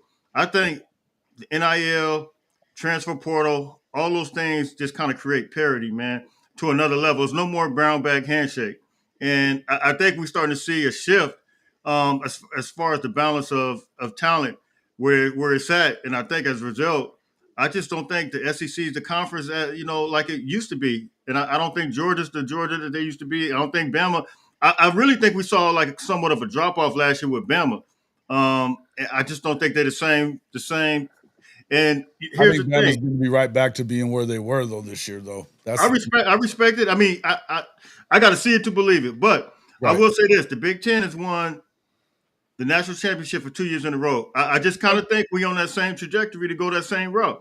In what way though? Because the last two national champions that you had in the Big Ten, being Michigan and Ohio State, what was that? Was that because of? It wasn't because of the recruiting of the guys that are coming in that year or whatever. It was the portal and the retention of the guys that they had already on the roster. So they were able to talk those guys into coming back for another season and both of these teams we're talking about, when they could have went to the NFL already, they were able to talk the core of that team to come back. That goes to my point. Is the transfer portal, NIL, now that all that's in play now, it's creating a whole different type of, like, guys could really stay in college football right now and play and make some decent money. And they could pull guys from all over the country that they want now, given the fact that the transfer portal, NIL, that whole space is totally different from what we saw in the past. Mm-hmm. I don't necessarily disagree that the Big Ten can't win it this year. I think that everybody's looking at the wrong wouldn't say team. that either. I'm just saying. I'm saying that it's not that there's a big. I don't think there's a huge difference at this point. What I do think is right now, the SEC top to bottom is tougher. I think that you've got no. Yes, you've got. I'm gonna explain why. I'm gonna explain why. Okay. So you say the SEC is tougher from top to bottom. I think it's thicker in the middle. Yeah, it's thicker in the middle for sure. I think head to head, we saw USC play LSU at the beginning of the season. We saw USC play Texas A&M in the bowl game. We saw South Carolina. Hold on for a second. We saw how South Carolina get beat down by Illinois in the bowl game. They had their quarterback, a phenomenal quarterback, though, right? I mean, just keeping it 100. We saw Michigan beat Alabama, right? I mean, you just look at you saw Notre Dame beat Georgia. I'm giving you like facts, and now a lot of people can make that excuse to say that it wasn't. Notre Dame's not Big Ten. Well, I know, but they beat Georgia, though, is what I'm saying. They're head-to-head matches. You know, and my thing is we play more conference games than the Big Ten. And you look at some of those games, a lot. Are we going to go there? Is that what you're going to do? You can't count this year, but last year when we played LSU, look at our schedule last year. We played LSU and Notre Dame as a non-conference game. Is that where you're really going, Jay? Because who had the hardest schedule last year, though? This year, and then trying to get rid of Notre Dame. Who determined you guys had the hardest schedule? The AP poll, the South media that normally race that, right? Oh, good. AP poll. Oh, man, Florida had the hardest schedule. Did they not? Look how many contenders they played. Miami. Okay. They played. Man, okay, Miami's a fraud. I'm sorry. Miami's a fraud. How many games did they win? They had a generational quarterback. He was good, but here's the thing: they should have been better with a quarterback like that. Can you imagine? Well, yeah, I mean, but they have Mario Cristobal as their game day coach. Yeah. Hey, he doesn't know when to kneel when they victory position. Hold on, hey guys, we can talk one at a time, guys. One at a time. He's making my point. He's making my exact point. They had Mario Cristobal as the head coach. They should have been way better than that. I mean, just straight up. And you look at you look at what right now some of the teams in the Big Ten, whether it's Oregon, whether it's and like I said, we played 2 SEC teams last year. We put the boots on the ground, and so we can say that we saw. And you look at some of the 6, bro. What are we talking about? y'all lost against Navy. I'm Hey, come on, man. Hey. Don't tell me how great you were in beating 2 SEC teams that didn't give a shit about those games. Against Navy. Hey, I'm not. Oklahoma beat Alabama too. So what are we talking about? Hey, Vandy was a heck of a team. I think Vandy could have beat most of the Big Ten teams last year too. I think the Big Ten. I think the Big Ten is thicker through the middle. I think the Big Ten is very good at Ohio State. They're very good at Oregon. Yeah. They're okay at Michigan. They're okay at USC. And then when you play games like USCJ, like Northwestern, like we're talking about Northwestern, we're talking about you know what I mean. Illinois was a phenom for Minnesota, Indiana. Maryland. Indiana was a fraud. We all found out Indiana was a fraud. They weren't as good as what they really thought they were. So if we gonna call Indiana a fraud, can we call Georgia a fraud? No, because Indiana didn't play anybody until the end of the year when they played Georgia. Yeah, did you see that schedule? Georgia, they played Ohio State and got smoked, and then they got into the playoffs still. And I mean, literally, they beat 2 teams or 1 team all year that had a record above 500. It's just like SMU. I think SMU was kind of a fraud last year. I know for a fact they were a fraud. I mean, Penn State was it Penn State that blew them out? Yeah, and we went. Oh, and see, here's the thing. I mean, Iowa could have blew them out, and they don't play offense. Wait. Who blew out? Oh, SMU. Yeah. And we went overtime with Penn State. And Jay, they could clown about the games we lost, but I think you're gonna see a difference this year. You hearing it from me first for the season start. Listen, we lost 6 games in the 4th quarter last year, and you know why? You know why? Because of strength and conditioning. No, well, that too. Yeah, we did get a new strength and conditioning coach. But yeah, I got rid of the yoga instructor. Good for you, SC. I had to. I saw it pop on the news thing, and I was like, I had to say strength and conditioning. Obviously. No. You'll lose a guy like that unless he goes to like the NFL. No, we got a guy from Kansas State, man. But he's a phenomenal strength. But that, along with some of the depth, which we got crazy depth right now, and the thing about it, man. I think that you guys are going to see something different. We lost. I like your quarterback. I definitely like your quarterback situation there. Absolutely. I think he's really good. I think that Lincoln probably should have went to him a little sooner. Not probably. He should have went to him a little sooner last year. If you know what, I will believe in USC if they pull off this class. If they pull off this recruiting class, well, they got to win. Come on here. They're going to have to win to do that. I'll come on here and I will say, USCJ, you're right. They turned it around. I'll tell you. We've had some battles behind, in the past. I'll tell you, you're right. If they hold on to this recruiting class, I will say that Lincoln Riley has finally figured it out. Well, let me ask you this, and I want to ask you this because this is the real answer, the question that everybody wants the answer to. If they don't, because you've been talking about the recruiting and the guys that they have and the guys they brought in the portal and all that, if they don't figure this thing out and win X amount of games, and you can give me the number of games, but are they finally going to get rid of this guy if it doesn't work out? Lincoln Riley? No, they owe him $96 million. They ain't getting rid of nobody. CJ, Jay, I got love for Jay. I'm gonna just tell you that. Before I make my statement. Jay he has something. He needs to go to church tomorrow and repent. I do need to go to church. You're right. Because you know what? Hey, Jay got something in his heart versus Lincoln Riley, bro. It's unreal. Whoa. Dude. Hey. Every OU fan Every OU fan has wants something a dump, against Lincoln wants Riley. a Even runaway Ash. dump truck to Hey, smack into well, Lincoln Riley. Let me answer your question, Come though, on. Jay. Let me ask you a question. Answer the question. We got to win. You know, like we got the number. How one many do you got to right? win? How many do you got to win? I'm not gonna put a number out there. We got to win, though. It has to be. We have to win. Now, I will say this: based on some of the coaching staff that we got, such as guys like Deanton Lynn, Eric Henderson, all of these phenomenal coaches. We just got Rob Ryan over from the Raiders. We got like professional coaches right now. We got Travion Reed that just came from UCF and Doug Belt. We got all these guys. So a lot of this has been preached to them as far as they're going to be the class that's going to help bring USC back to the top. So I'm not saying we can have a losing season, but I'm saying that we have to have somewhat of a winning season in order to, retain this class. I mean, we can't. A lot of stuff last year was self-inflicted wounds. I mean, we saw that. We lost we lost 6 games in the fourth quarter. Went overtime with Penn State, had the game won, but we decided to do something different. But I mean, that's a whole nother story. I'm not getting into that. Anyway, fellas, I'm about to go. I got to get ready to go to church in the morning, man. Okay, hey, man, Professor, good to meet you, man. You guys, make sure you go subscribe to USCJ Lost in the Sauce podcast. Yeah, hey, get in there and check him out. The Lost in the Sauce podcast. He may be a little lost in the sauce right now too, because so much belief in old Lincoln Riley, man. We all love you, my man. I love you, my man. Hey, come on, man. You like this, don't you? Oh, I don't. I got man.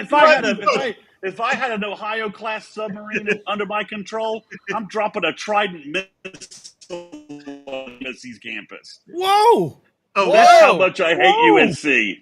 Hey, wait! We don't hate anybody. Who are you? Identify yourself. That's Chris Mason, man. He's in on a call right now. Oh, okay. I'm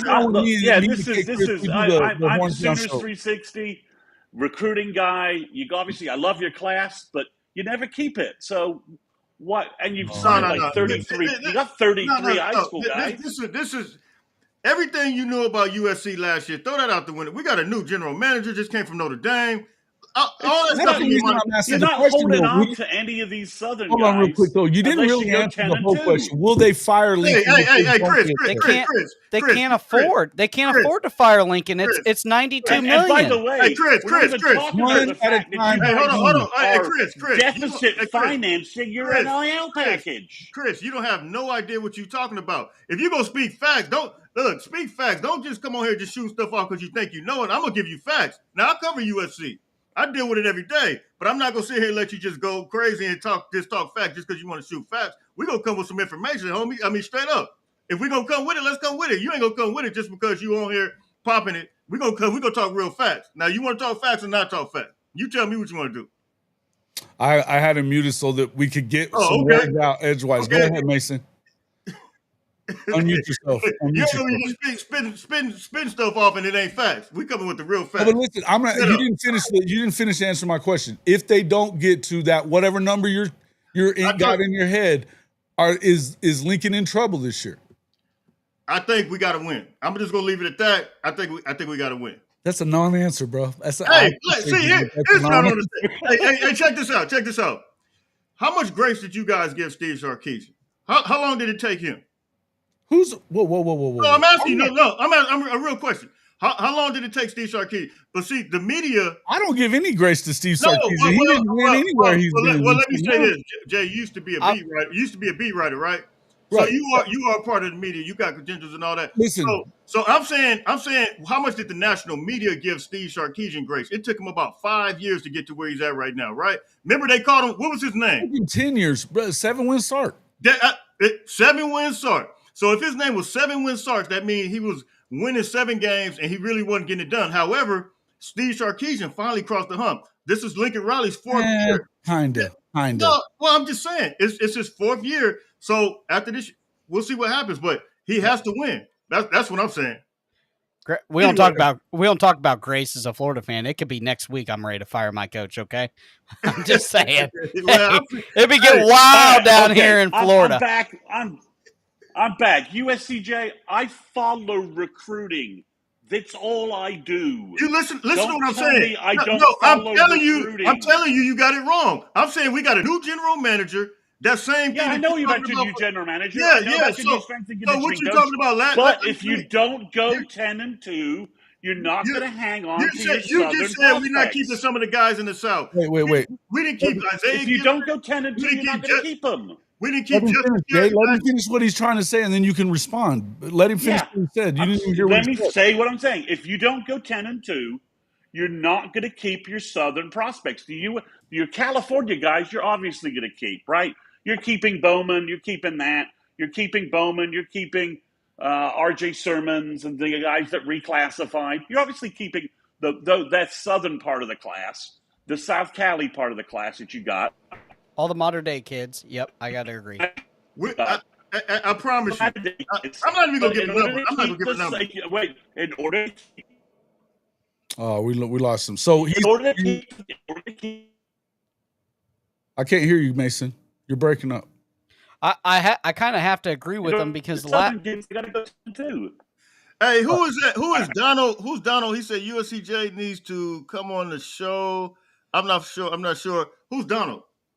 I don't know. I don't even see it. It's so small, man. I can't even see that. He said USC needs to come on the show with Coach before USC and Notre Dame play. He did last year. Yeah, I did last year. Me and Jay cool. Hey, but Chris, we are good.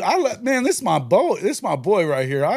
As much as I may not like Lincoln Riley, I do like USCJ, his mouthpiece. Hey, Chris. Now, when you first said it, is he still on?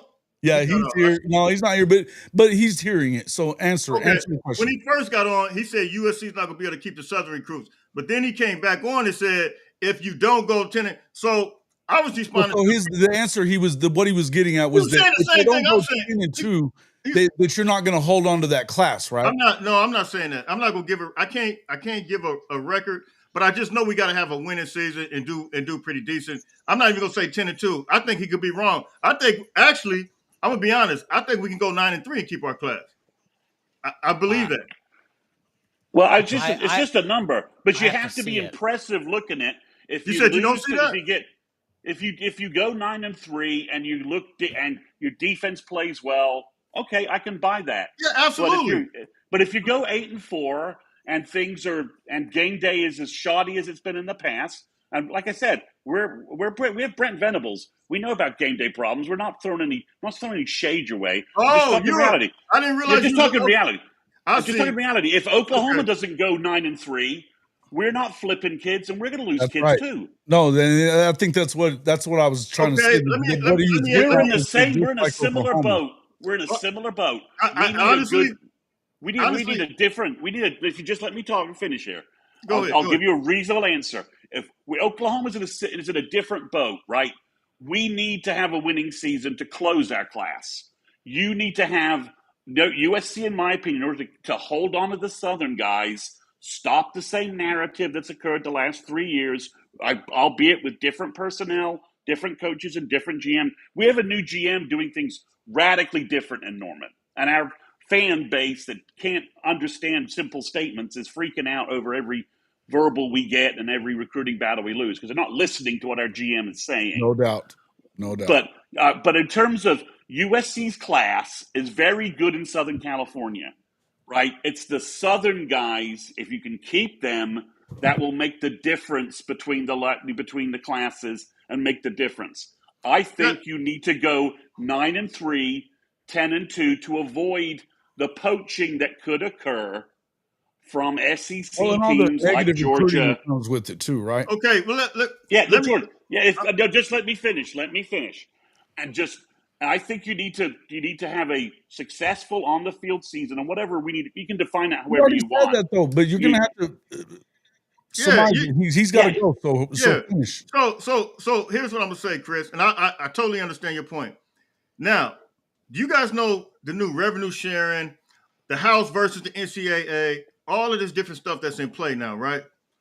They're giving a certain limit. Yeah, I follow recruiting, dude. Right. So they're giving a certain limit, and basically certain guys that we got before, I think it was June 15th. I can't remember the exact date, but those guys that were committed prior to that. Some of the guys like I think Jameion Winfield, that's from the state of Texas, defensive tackle.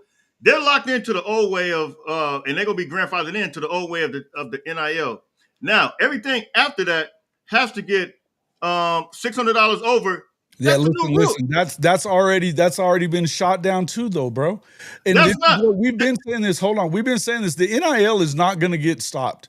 No. You're not listening to what I'm saying. You're not listening to what I'm saying. You're not even listening to what I'm saying. No, I am listening to what you're saying. Now, the new way of doing things with the NIL is this: is that anything over $600 is now going to be reviewed. You do know that, right? It's going to go through a third-party company. Listen to what I'm trying to tell you. This is the third-party company that you're talking about, the Deloitte people that are they tried to shut down 100 of them already just in the last few weeks, and already they got challenged by the plaintiffs. It is versus NCAA. I think it's going to be challenged because it's going to be lawsuits. It already got challenged, and they already backed off. So here's the thing: NIL is not changing.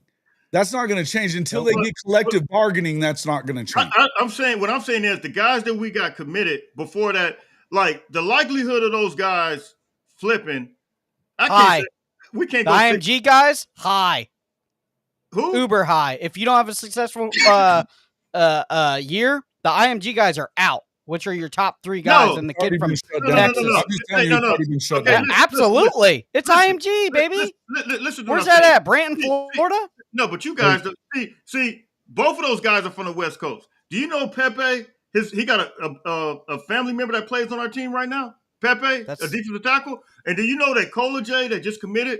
He's from Denver. He played as a youth with Mark Bowman, the big time commitment. Like these guys are from the West Coast, man. So you're telling me that if they don't get to, they're going to hold on to their class, even if they don't end up getting the amount of wins like what Chris Mason was just saying? Before he said 9-3, did I say 9-3? No, you said 9-3. Oh, you did. Yeah, no, but he was saying 10-2 before that. He was saying 10-2 before that. He was saying 10-2. I was saying 9-3.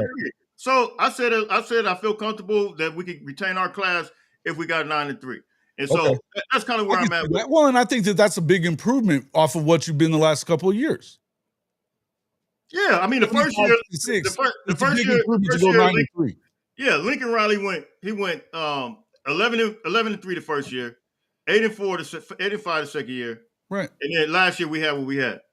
And then if he does have a successful season this year, it will be better than Steve Sarkisian. But y'all don't want to give him no love though. You see how you got, but hey, I don't give Sark love either, bro. I don't give Sark love. Hey, I'm out, man. Hey, Professor, good meeting you, man. Hey, Jay. Hey, Coach. All right, you still in here, man. He was on that Georgia podcast. I was waiting on you to send that link, man, because I wanted all that smoke tonight. I'm out, though. Yeah. What up, man? Hey, appreciate you coming in, bro. For real. All right. Hey, fight on, man. Y'all stay blessed, man. Later, bro. USCJ from the USCJ show on YouTube. Hey, man, I got to give it to my guy. He sticks with what he's on. I mean, he doesn't come off of who he is and what he believes about that program. And I tell you what, he's in the middle of the shit all damn day long.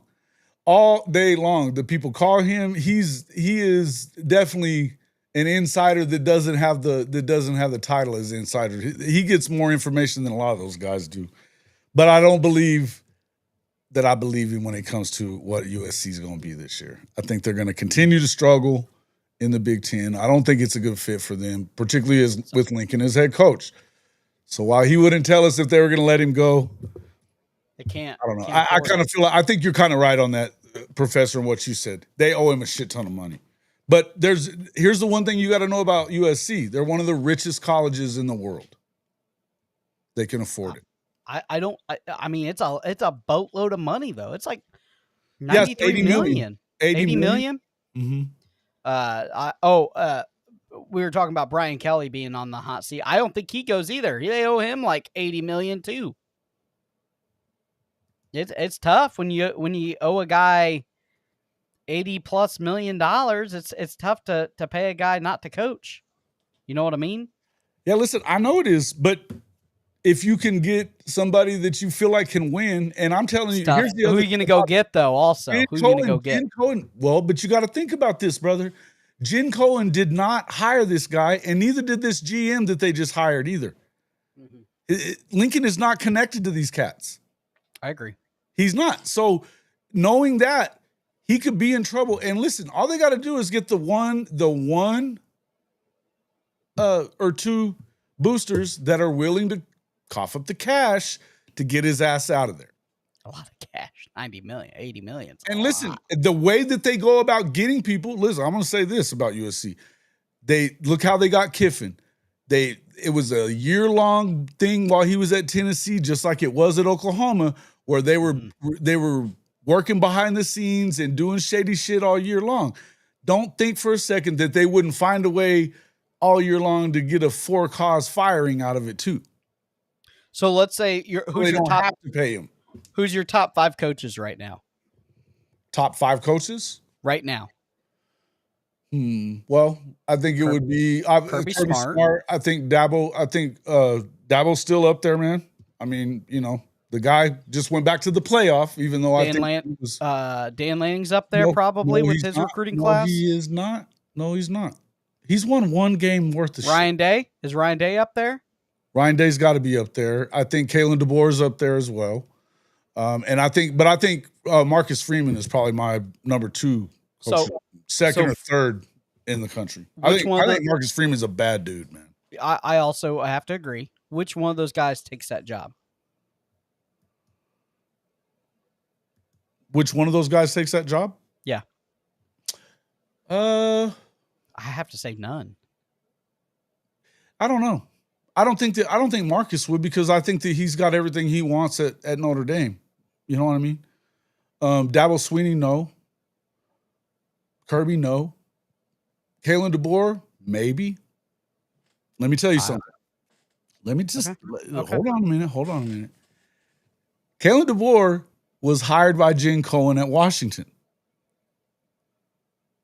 That's her guy. Now, I tend to believe that the guy that they're going after was the guy that was at North Dakota State or South Dakota State that's now the head coach at Fresno.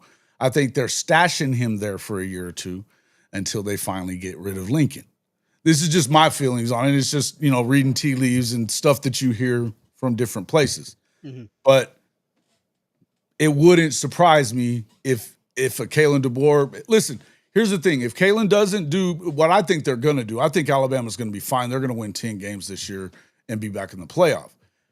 I think that Kalen's going to be fine there. But if USC can get – and he's more fit, I guess, for Big Ten play more than anything else. Yeah. And they can match that kind of money. He's already done very well when he was the coach at Fresno State. I'm just saying, I wouldn't be surprised if Kalen DeBoer was to leave, and especially if he was to go 9-3 this year. He's getting hot. He's getting hot in Tuscaloosa. I think there's another candidate also that's kind of under the radar right now, depending on how he does. Real fast, for Lanning, DeBoer, same. It's either Lanning or DeBoer for everybody in the. What do you mean? In the chat that's saying, how can you say Lanning and not DeBoer? DeBoer not. He's not leaving Oregon for USC, for fuck's sake. Come on. But I'll tell you a guy that might leave if he has a successful year. Who? That would fit into their scheme. Dan Mullen. Absolutely. And he's there at UNLV right now. So they right down the road. Them winning the Mountain West this year. And yeah, absolutely. Wouldn't surprise me. And, they're going to recruit themselves. He doesn't really have to recruit, and he'll bring a high-flying offense, which they love. I think Dan Mullen's probably the best case scenario for USC right now, because we just listed it. Kirby Smart's not leaving Georgia. We have to agree, correct? Oh, no, he's not going anywhere. Unless he goes NFL, yeah. Yeah. Dan Lanning is not leaving Oregon. I think we have to say yes. No. I think that he would leave for an SEC. The only reason, look, don't believe the shit that you heard from Dan Lanning when he acted like he would never have taken the job at Alabama. He wasn't offered the job in Alabama, so he didn't take it. The USC would be a lateral move. It'd be actually a little. He wouldn't bit move to USC, but he would move. He would take the job at Alabama now. Well, yeah. If he was to get it offered, and then the same thing goes with Sark. I think maybe not with Sark, but it just the only other guy would be DeBoer, and I don't necessarily think he leaves the University of Alabama for USC. I think he's got with the way he's recruiting right now, I think he's got a built-in Saban showing up to kids' birthdays and shit. I think he's got built-in. It's easy to recruit. Am I wrong? That's not a lie. Certainly. Saban didn't show up to a 5 stars.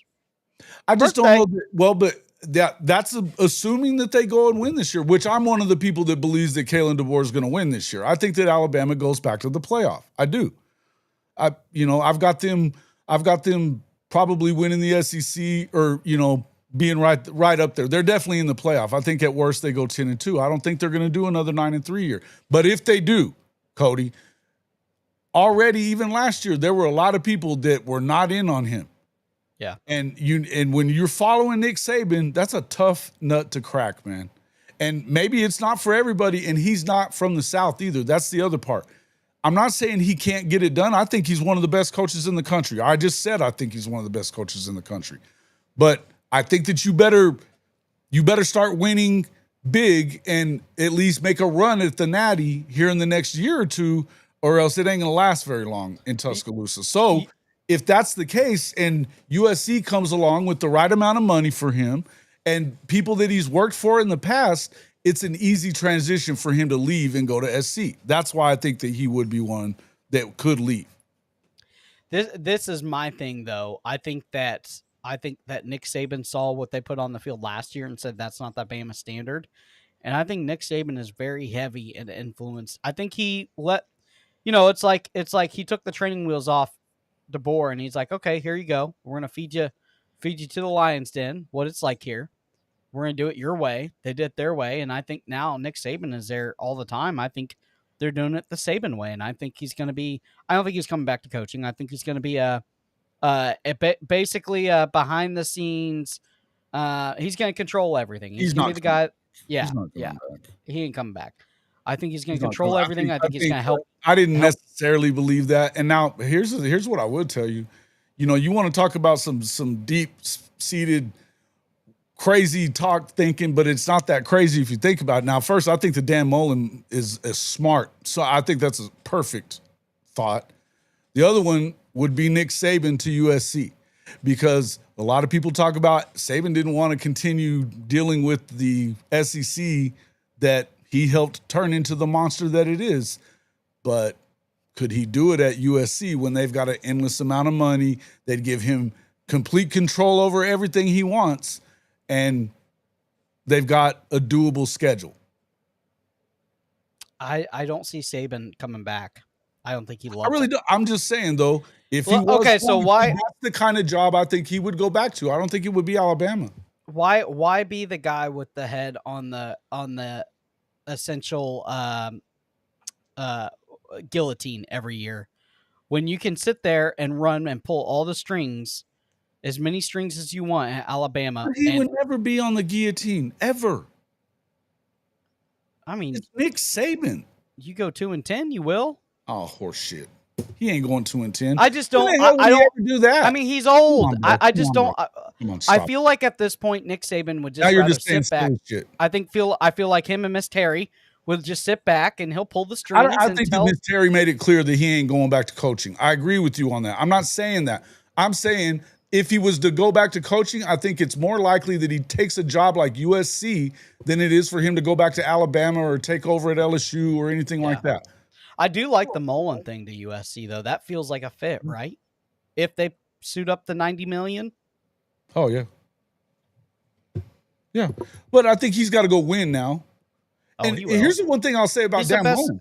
He's the best offensive scheme guy in the world. If Oklahoma ends up having to get rid of BV, they're going to go after Dan Mullen. He's one of the few guys. There's not very few coaches in SEC history that have won 100 SEC games. Yep. There's not. He's got 2 national titles. Go out there and take over a pretty decent UNLV program already, and he's probably going to win the Mountain West this year. Yep. So it's gonna look a lot better. And sure, I think his name's going to get hot. He may be there 2 years, and that'll be the max for Dan Mullen there. Yeah. I think Auburn. I think Auburn or USC is his next stop. I truthfully, I think so. Auburn And, or USC? yeah. Think Mm. about it, because if Hugh Yeah, maybe. Freeze absolutely fumbles the bag this year, which with all that talent he shouldn't, but it is Hugh Freeze. And after watching the Netflix doc, he's not a guy I'm willing to run through a wall for. I mean, No. he's got the personality of this wall over here to my right. You know what I mean? He's reading off Bible verses like he doesn't even care. Like have some passion. Like he's just very just bland. He's like chicken noodle soup with no salt, no. It's just boiled chicken. You know what I mean? He's just bland. I just Heupel's in for a rude awakening this year. Heupel's in trouble this year. I don't think that if things don't go well for Oklahoma, and here's the thing, I think that this is a conversation that is not really going to go very far because of the fact that I believe what we've just been talking about, what the show started off talking about. Make no mistake, Oklahoma's here. Oklahoma is going to win a lot of football games this year on the strength of that ridiculous defense and the fact that they have a quarterback and they've got a good quarterback situation as a backup situation too.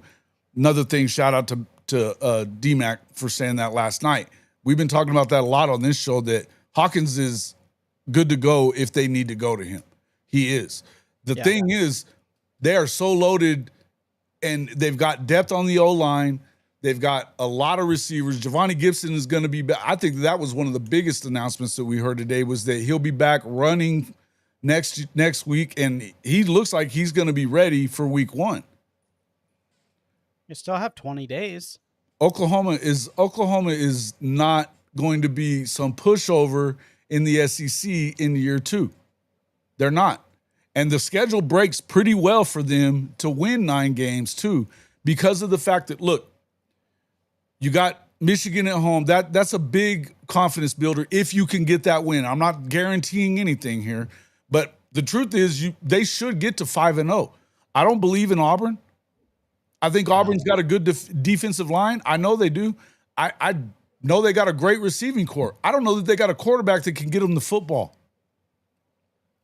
We're talking about Auburn could get blown out in week 1 because Baylor's going to send everything at him. Yeah. Everything. And so I don't believe that Jackson's the starter when he gets there. So I do believe Oklahoma gets to the Texas game 5-0, and then they win because Texas is playing the week before in the swamp. Oklahoma's got Kent State at home the week before. Yeah. That's a good way for that. And on top of that, Texas hadn't won the damn game twice in a row in 25 years. That there's lots of reasons to know that OU should start off probably 6-0. I believe that the only reason I think that the South Carolina game is touchy is because coming off the Red River game, we know sometimes you get a letdown. But that being said, after the way that they beat on you last year, I think that they go in there and win that game too. I think they should be able to beat Ole Miss. They should be able to beat Tennessee. Even though Tennessee's on the road, that's a tough place to win. Obviously, it's starting to come apart there. And then, look, Alabama and LSU have been the losses that I expect to see from them if they're going to happen. I am in total agreement with you that I really don't know what LSU is going to be. I really don't. They could be very good because I think Nuss is very good.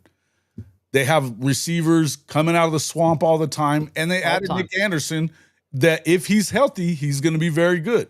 I don't know that he's healthy still. Defense is questionable, though. The defense is very questionable, and Brian Kelly's questionable. Yeah. This is my thing about, you circle that Florida-Texas game. I'll tell you this. Texas isn't leaving the swamp without some attrition on offense. I mean, nope. Because this defense is just going to – it might be a rock fight. This might be one of the only rock fights in the SEC of like a 14-21 or like a 7-14. That we have one of the best linebacker cores in the nation, and we have a very vaunted defensive line. They are going to absolutely get after it, and it's going to be nasty. I mean, they sacked Jackson Dart 4 or 5 times in that matchup, and they sacked the holy grail of offensive line of Texas They are not Texas. LSU 7 times with those draft picks. I think that Texas, if they even get the win, they are going to be battered and bruised. That's what coming I out said. of the swamp. And you guys have Kent State. I don't think that they necessarily win. I think that they already got 2 losses coming into that. Oklahoma's undefeated, and they're limping out of the damn swamp. Even if they do win, they're limping out of the swamp. OU wins that game. If they're if they end up at a 9-3, and I've been saying 9-3, but I don't really know what's that third loss. I think you have to expect that you get a game from somebody that I don't think a ton of Ole Miss right now. I think that I like Austin Simmons a bunch, and I think that their receiving room is going to be good. Defense, though, questionable. Defensively, they're not going to be very good. Yeah. Yeah, to be honest with you, I think that Oklahoma can run through it. I struggle saying they're going to go to Tuscaloosa and win, especially when they beat them last year.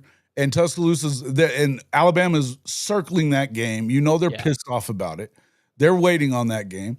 And then you've got, and look, they haven't beaten LSU yet. That's one of those things that it's tough to, even though it's a home game and you'd like to think you could win it, I'd like to think they could win both of those games. Mm-hmm. I'm not going to sit here and tell you they're going undefeated because I don't believe that they are. And in fact, I don't even know that they're going to go 10-2. I think they're more likely is where I've been falling is somewhere around 9-3. I think that I think that there's a path to do much more than that, but I got to see it first, man, because I haven't seen it yet. Don't they have a week 1 good game too? Huh? Isn't their week 1 game pretty decent? Oh, Ohio State. Yeah. No, that's they what got a hard out of conference Ohio State. I think they lose that one. I think they lose that one, and I think that they lose at Florida and they lose the Red River game. I think that they could. A lot of people were saying 8-4. I wouldn't be surprised at 8-4, 7-5. But I would tell you that because the toughest part about Texas's schedule is their best games are road games. Their toughest opponents come on the road. Oh, they got to play at Georgia, at Florida. They've got, of course, the Dallas is Red River, but they're considered the home team. But it's Dallas. It's a neutral site. But then the road game, though. Then they got the road game at Columbus too. Out of the bat. Yeah, after the Red River, they have Kentucky at Kentucky, and then they have at Mississippi State, and everybody's laughing. But guys, at Mississippi State is no joke. That place is freaking wild. Mm-hmm. No doubt. And the Levy team will be better this year, I think. Hey, you want to talk about a freshman quarterback? That guy is a dog, and I don't trust Blake Shapen at all to keep that job for very long. At all. I don't either. So I would just tell, there ain't. Coach Roybal, you want to hop in for a minute, man? I ain't seen you in a few weeks. Oh, and Vandy, they got to play Vandy too. Hey, everybody, hey, Diego Pavia. After that Netflix doc, watch out. That kid. If there's a team that can ruin your season, say Texas is on the glimpse of the playoff. I'm not trying to play Vandy. Are you? Oh, they're a pain in the ass. They are a ruined season, is what they are. Diego Pavi's a dog, man. Straight up. Yes, Folks, I watched the whole Netflix doc. Yes, it's good. Wish there's a little more Florida stuff, but yeah. So Florida is telling me that I should be scared of a defense that gave up 55 points. Bro. Stop it already. Lil Coop is just the guy. He struggles with reality here. He struggles with reality. You lost your number 1 receiver. You lost your number 3 receiver. They've now lost five of their linemen that were supposed to make a difference this year. You lost your offensive 4 of line. them to the NFL last year, and listen, they're in trouble. They're in trouble. They are in trouble. Is what's coming for them. I think 8-4 is it. And here's the thing: I actually think Arch Manning is going to be very good. I think Arch is going to be good. I do. I just don't believe that he's going to walk in and be God on day one. You know what the wild thing is these people think because Texas has been somewhat relevant in the Lil last Coop's mad. He be big mad. Lil Coop big mad. in the last year and a half. Texas has been relevant that they are like Georgia or Alabama now. Like, heaven forbid you slander the Longhorns. Heaven forbid, like we win everywhere we go. Bro, like, here's what I got to say for Longhorns. did you hoist the national championship trophy? No. And all they did was just listen. They should have won a natty 2 years ago, and they could have won it this past year too. They had every chance to beat Ohio State and gagged it away, going sideways on the fucking goal line. Lil Coop, in the last 2 years, how many national championships have you won? You haven't won a national championship since. Bro, they're not winning. They're not winning the national championship, bro. When they play teams that are equally talented as they are, they don't win. And they almost lose to teams that aren't as talented as them, a la Arizona State. Yeah. If you take your top lip and connect it to your bottom lip, you will shut the fuck up. That's what you got to do, Little Coop. Shut the fuck up. All right. They think they have this messiah and quarterback in Arch Manning. Dude, I know. And that's the whole thing. Honestly, I think the Arch is going to be good. I just don't think he's going to come in and be God day one. And if he was, why didn't he beat Quinn out for the job last year? Because Quinn wasn't good. Why'd he throw 3 or 4 picks to University of Louisiana Monroe? If he's so good. Talk about pumping stats. Yeah. DJ Lagway went on the road with one leg and won 6 of every game that he started. He won and finished 6-0 against a very good schedule. But Arch Manning is the messiah of college You can talk football. about last year all you want too, Little Coop. You can talk about last year all you want. That's all you have. And you played a Sisters of the Poor training wheels ass schedule in the SEC, not the schedule that Oklahoma played. Yeah. Not the schedule Florida played. And you played two good teams. It was the same team. They beat you both times. Hey, Vanderbilt all but beat Texas's ass too. Had them on the ropes. Yeah. They lost by 1, didn't they? 1 or 2 points? Yeah, they were wobbly. Yep. Yeah, it's all good, man. It's all good. And look, guess what? The good news is for you, Little Coop, if I'm wrong, you get to come back and troll my ass from here on out. Because guess what? I ain't fucking going nowhere. I don't think it's going to happen, though. You lost too many players. You can't bring back 130th in the league. Why they're ranked number 1 and everybody's glazing the hell out of them is beyond my ability to comprehend. It's because of the last name of the quarterback. Yep. Well, it's beyond my ability to comprehend, I'm telling you. It's just wild to me. So, it is what it is, man. But I think that, look, and I'm not even saying they're going to have a terrible season and get Sark fired. That's not what I'm getting at. I think that things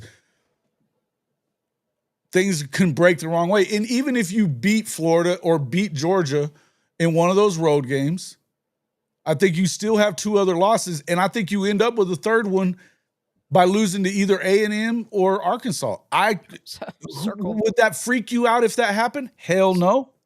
Guess what? Arkansas has Taylon Green, and in his second year with Bobby Petrino, when's the last time a second-year quarterback under Bobby Petrino wasn't fantastic? Yeah, if that kid stays upright, they're going to be good too. Think about it. I mean, I'm not saying that I'm picking Arkansas to win anything of significance, but they could win a game like that. And Vandy can beat you. Vandy can beat anybody.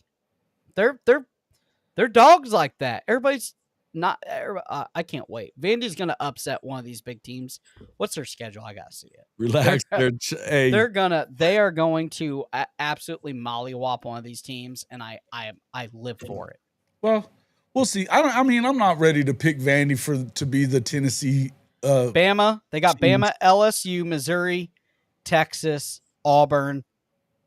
Kentucky, Tennessee. They beat Alabama because of the same reason that Oklahoma could, because Jalen Milroe was they made him one-dimensional. I think they could. I think they If can sucker Jalen punch. couldn't run on you early, he wasn't going to beat you with his arm late. That's how it was. I think they can sucker punch LSU. I think they can sucker punch Texas. Okay. I think they can sucker punch Auburn, and I think they can sucker punch Tennessee. I'm not going to give them the Kentucky Vandy game because that's kind of a rival game. It's weird.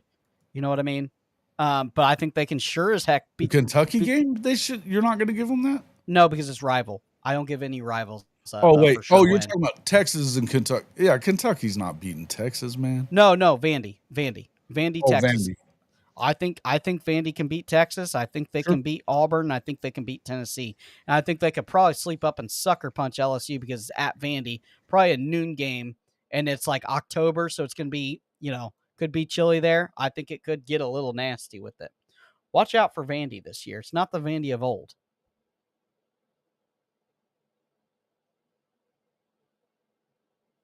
You're muted.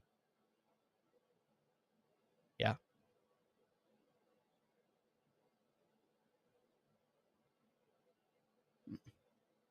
Nope. Oh. There. Better. It's better now? Oh, yeah. Right. I don't know what that was about. It just changed up the whole deal on me. Okay. Anyway, let's see. A&M looks good. Hey, man, A&M looks good a lot. That doesn't mean, and I'm not saying that I believe A&M is going to go get in the playoff either, because I don't, because it's freaking Texas A&M. But that being said, would it surprise you if they beat Texas? No. Coach, got to turn it off on the other part there. All right, we got Coach coming in. 1 second here. Welcome to the show. The coach, Philip Roybal. We had USCJ in here a little bit ago too, brother. Damn, and I hate I missed him too. I missed him. Yeah, like gout. You hate it like gout. You damn right. Hey, Professor, turn yourself up just a tad again. All right. You there? Good? Yeah, that's better. That's better. Good. Well, and y'all talking a little bit about Texas. Texas fucking sucks. Yeah. That's all I'm going to say. I don't give a shit who your quarterback is. Yeah, listen. Coming in hot. Love it. Love it. Coach coming in hot. Look. You guys just, you Texas fans, and my son's one of them. I don't know how I created a person like that that's a Texas bad genetics fan. somewhere. Bad genetics somewhere. Something went horribly fucking wrong. But I've got to tell you, you guys from Texas, you gloat like hell. You've had a couple of good years and you gloat. Come on, man. Get your shit together. It's been a long damn time since y'all have played good football. And you still haven't played great football because you get your ass beat. Go, fucking beat Georgia and then let's talk, okay? Yep. Solid. There you go, Coop. I'll tell you, Coach. You'd be proud of my old son today. So he's the smallest offensive lineman in the league that we're playing in. He's a 5th grader, and he put a clinic on today against the number 1 ranked defensive tackle today.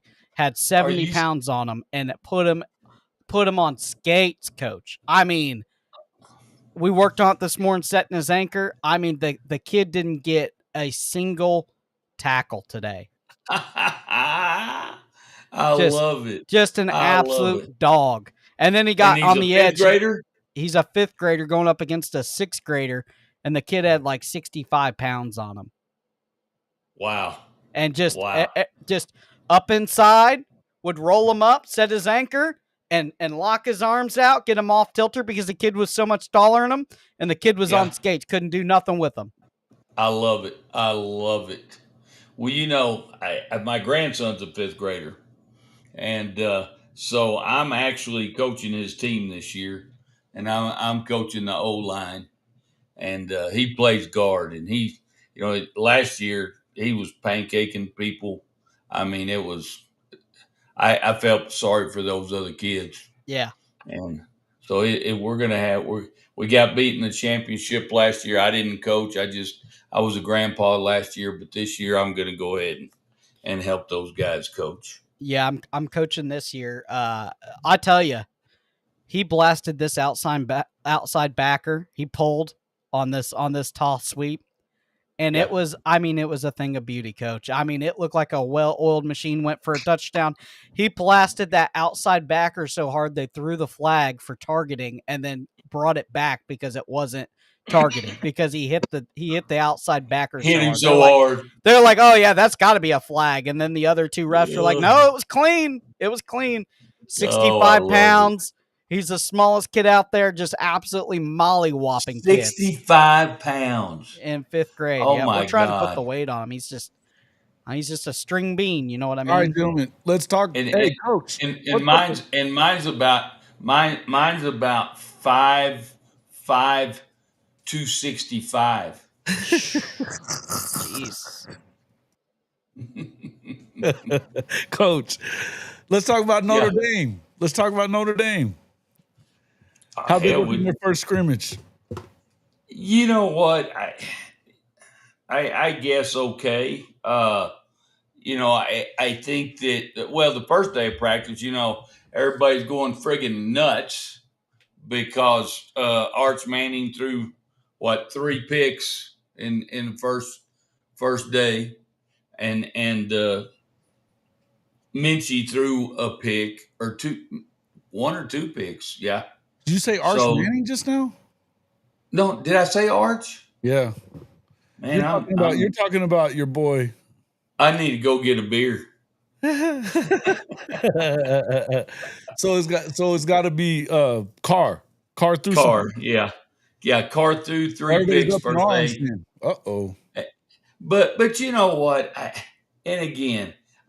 got to tell you guys, first day of practice, I ain't worried about that shit. Mm-hmm.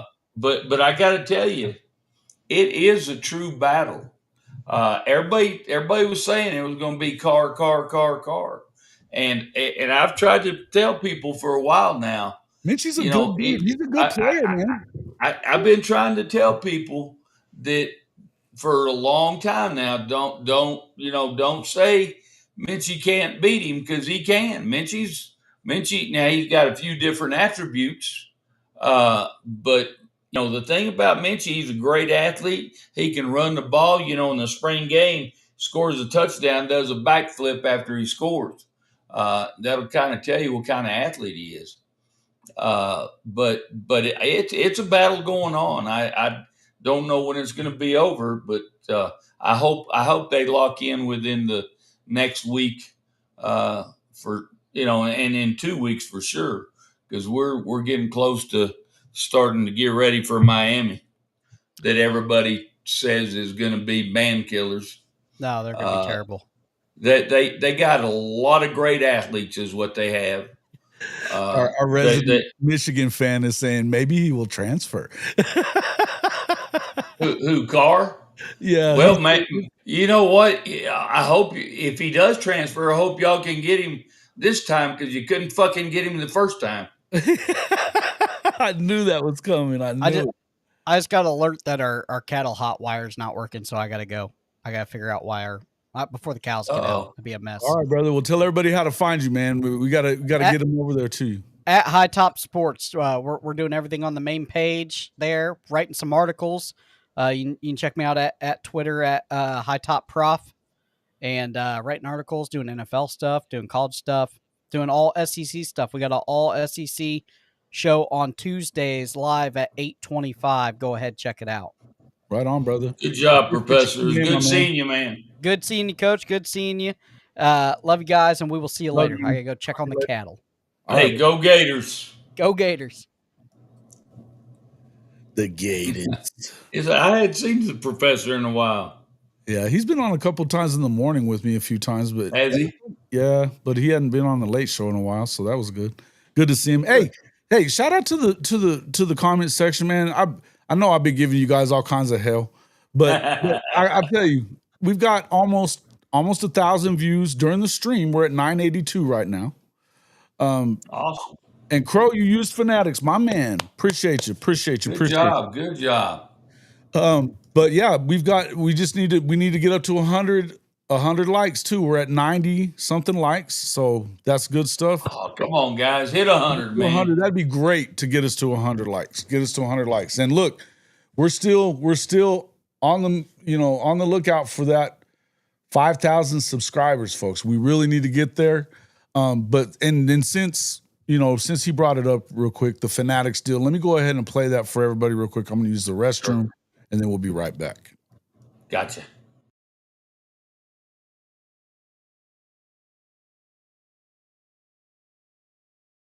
Well, step up your fandom with Hall of Fame College Football's official Fanatics partner store. Whether you're a diehard Oklahoma Sooners fan like myself, bleeding Crimson and Cream, or you rep another one of the SEC's heavy hitters, Fanatics has you covered. Shop thousands of officially licensed hats, jerseys, sideline polos, and exclusive championship merch from the entire Power 4 and Group of 6 too. All shipped directly to your doorstep and fast. You want to gear up like your favorite coaches and players? Are you looking for that perfect tailgate tee or statement piece for your man cave? Fanatics is your one-stop shop for authentic college football gear from everybody that plays the game. So do yourself and your team a favor. Click our link in the description or simply log on to hofmedia.us/fanatics. That's hofmedia.us/fanatics. And you can shop everything that you want for the best prices of the day right on our Fanatics partner page.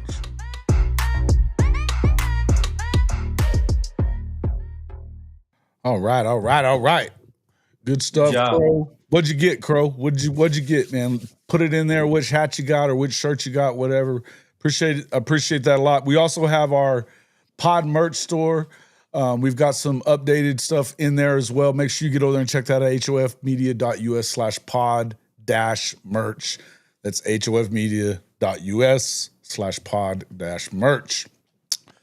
So going back to, we were talking about Oklahoma. Obviously, the defense ruled the day in their scrimmage on Saturday as well. You didn't have any turnovers from the offense, and they had some bright spots.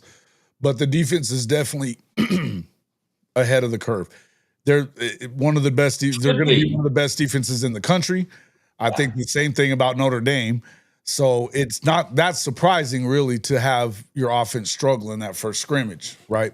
Absolutely. I think it's like you said, defense should be ahead this time of the year, and y'all are going to have one of the top defenses in the country, and we're going to have a top defense. I hope we're going to have a top defense. We should, but we got some question marks though, Jason, with a new defense coordinator, and we lost some key leadership on the defensive side of the ball. You did. Now they're replaced with players as good or better, but you got to factor in those other things. So hopefully we can keep it going.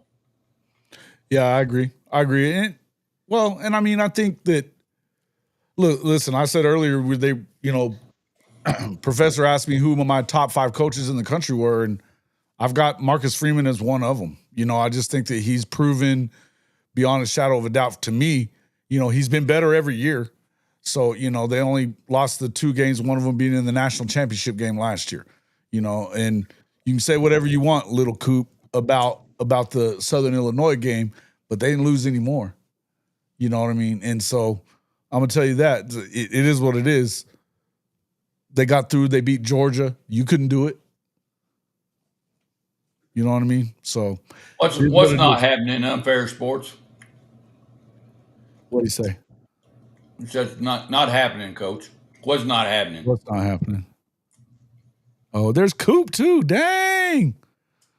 Coop and Jay in here. Dang, what up, fellas? Please tell me what's not happening, though. One hat I saw you with and two t-shirts, Sooner Schooner and a regular Sooner shirt, but I couldn't find the shorts. Cool stuff, man. Good stuff, brother. Good. Hey, you're going to get the best deals you can get on gear from Fanatics if you use our link. I mean, again, it almost doesn't do anything for me. I mean, all I've done is use the credit to get more gear myself, pretty much. And so even if I was to sell 10 or more items in a month or whatever, which, that happens some, generally you can get a hat out of it. There's not a huge upside for us other than I love those discounts as well. I love passing it on to you guys also. So that's a big deal. You think Freeman is booty, huh? You just said that. Oh no. Don't let the asinine come out on you. There's no way Jay really thinks that shit. He's just trolling your ass. No, that's fine. I mean, if you believe that, if you're willing to say that, whether you're trolling or not, you're willing to make that statement where people can read it. God bless your heart. That's hilarious, bro. You don't want to compare him to your head coach presently, do you? Yeah, he's a Sooner fan, so relax. I know. But I'm saying, I'm just saying presently. But you know what I've said all along. No, I know that. I know you're a fan of BV.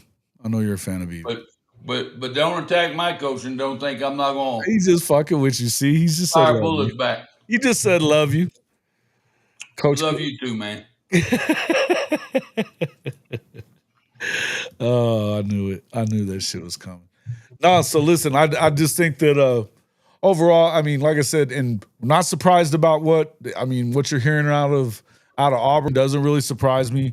What did surprise me was what Hugh Freeze did when he coming out and publicly saying that about Jackson Arnold and basically telling you can't bring in your senior leadership on that defense and talk to them in private. You do that shit through the media and make your quarterback look as gutless as it looks. It's just not a good look, man. I don't know. I think Hugh's trying to get fired. He might be. He might. So Jason, what's up with Nussmeier at LSU? I think he's okay. I don't know. They said that. I mean, after all that stuff, they were saying that he tore his knee up or some shit like that. But then he was back. I heard he was a little dinged up and would be okay, but sometimes that smoke makes you start wondering about what the hell's really going on with him. Listen, no telling. But here's the thing. They actually brought in a really good backup. He's the guy that started at Mississippi State as a freshman last year and had some good games. I think Nussmeier could be the best. Nuss is really good, right? But I think that this guy is a good, solid backup for him. Right. But my question with them is, what are they going to do defensively? When are they going to be good defensively again? Because you're not going to win in the SEC without a defense that's worth a shit. And LSU, that's not what has ever been what they're about either. They dominate your ass on defense. They're going to get better when Brian Kelly's gone. Well, it makes me wonder. Yeah, he has a patella tendon bruise or tendonitis is what Sooners okay. saying. Okay. Thanks, you're hearing different things, right? You're hearing different things. So, that's what I heard too. But yeah, I mean, I don't know. It is what it is. He isn't as beautiful as BV though. What, Jay? Have you? What you doing? What are you doing tonight, Jay? Jay's been drinking, I think, bro. He's been sipping on the whatever's under the sink in there, the moonshine. What's the moonshine, baby? All right, that's funny. Coop's in here too. What up, Coop? Let's see, 6'4". Who's talking about Mizzou? Mizzou's gonna get skull dragged this year. By the way, shout out to my guy on Twitter, Jaylen Brown fan. I don't know how many people saw Caden Green did an NIL commercial with a injury attorney there in Columbia and posted it on Twitter, which was kind of dumb of him probably. But Jalen Brown went off on him in there, and I just couldn't. I shout out to my guy.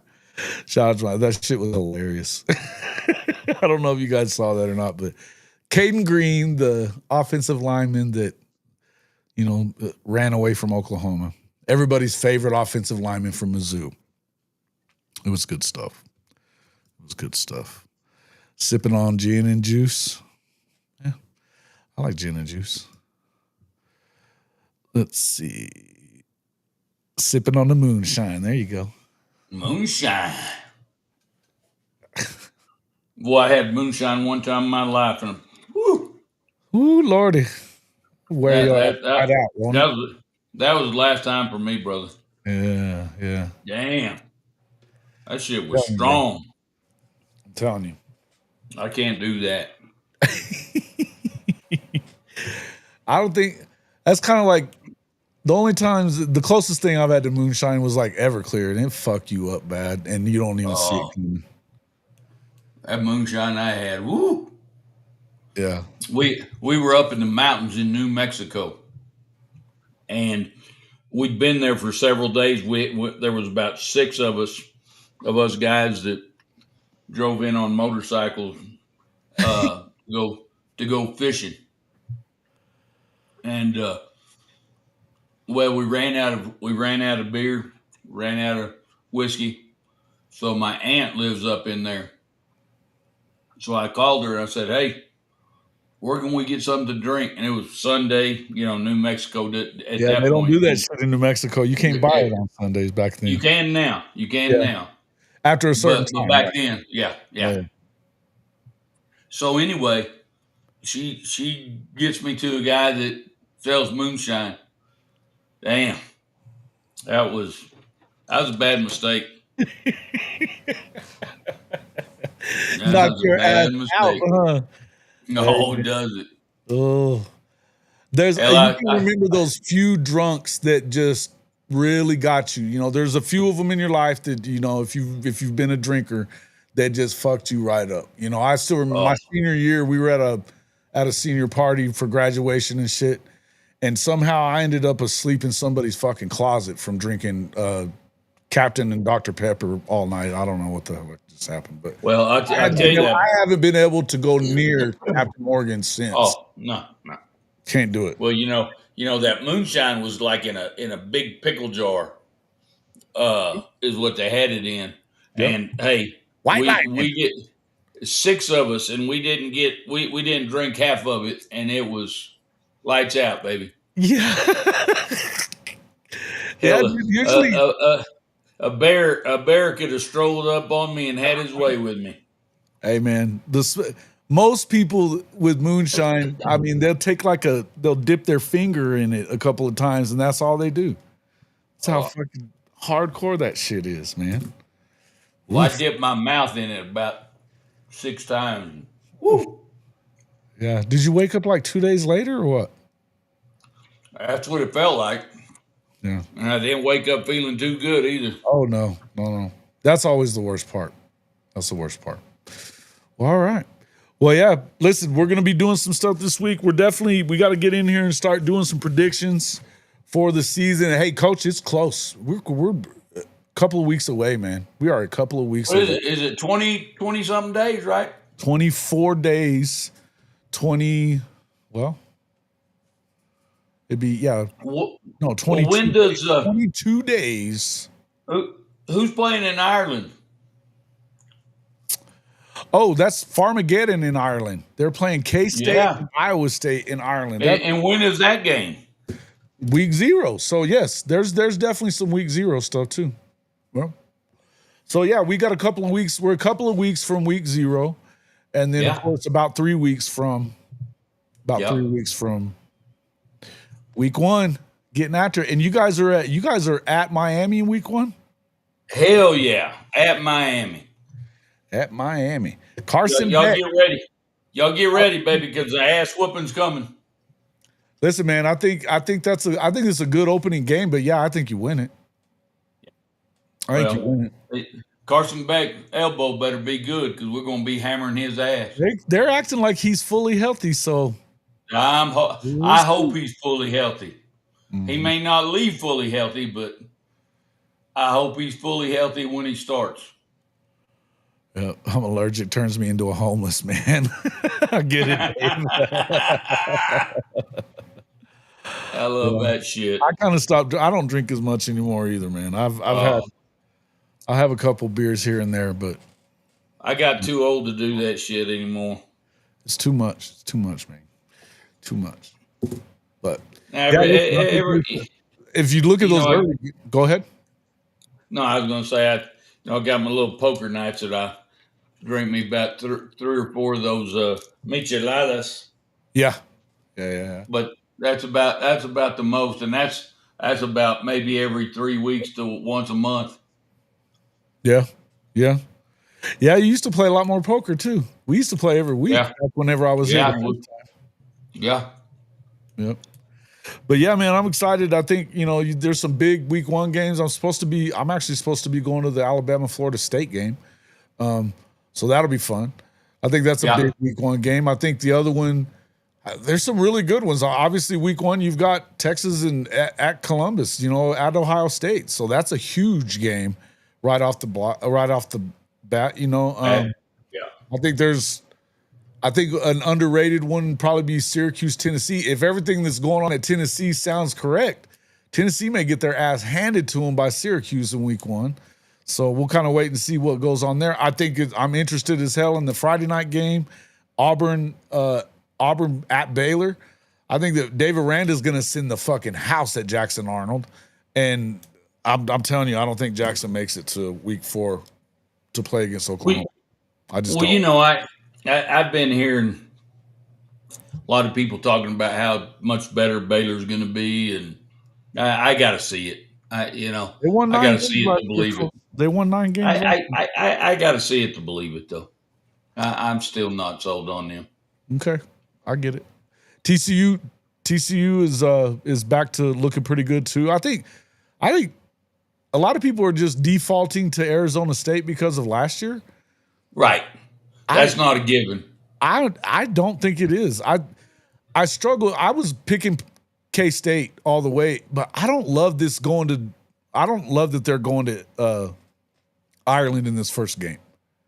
I think the loser of this game in Ireland between them and Iowa State is going to struggle and they're both contenders. Yeah. But I think it's going to you could have a year-long hangover from that shit. You do, I promise. Mm-hmm. I promise. When Notre Dame played in it against Navy 2 years ago, shit, I had a damn hangover. I can just think what the players are going to be like, because, man, I sucked ass for 2 weeks. I couldn't hardly move around. It's brutal, right? I mean, jet lag's a real thing. Jet lag is definitely a real thing. And so for them and look, the thing is they're coming back and neither one of them have a bye week in week 1.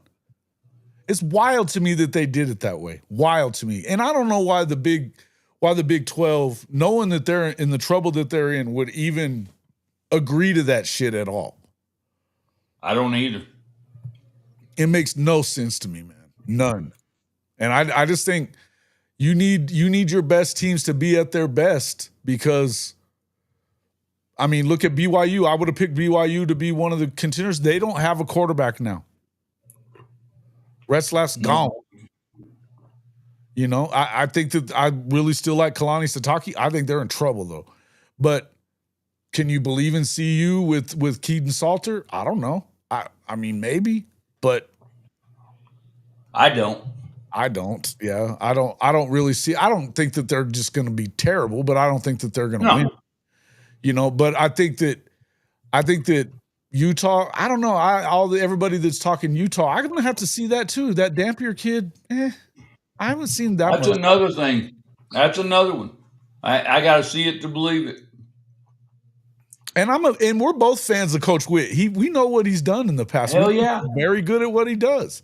Yeah. But hell, I haven't seen Utah do a damn thing in any sport since they went to the Big 12. They didn't do shit last year. They were awful in everything. So I'm struggling to see it.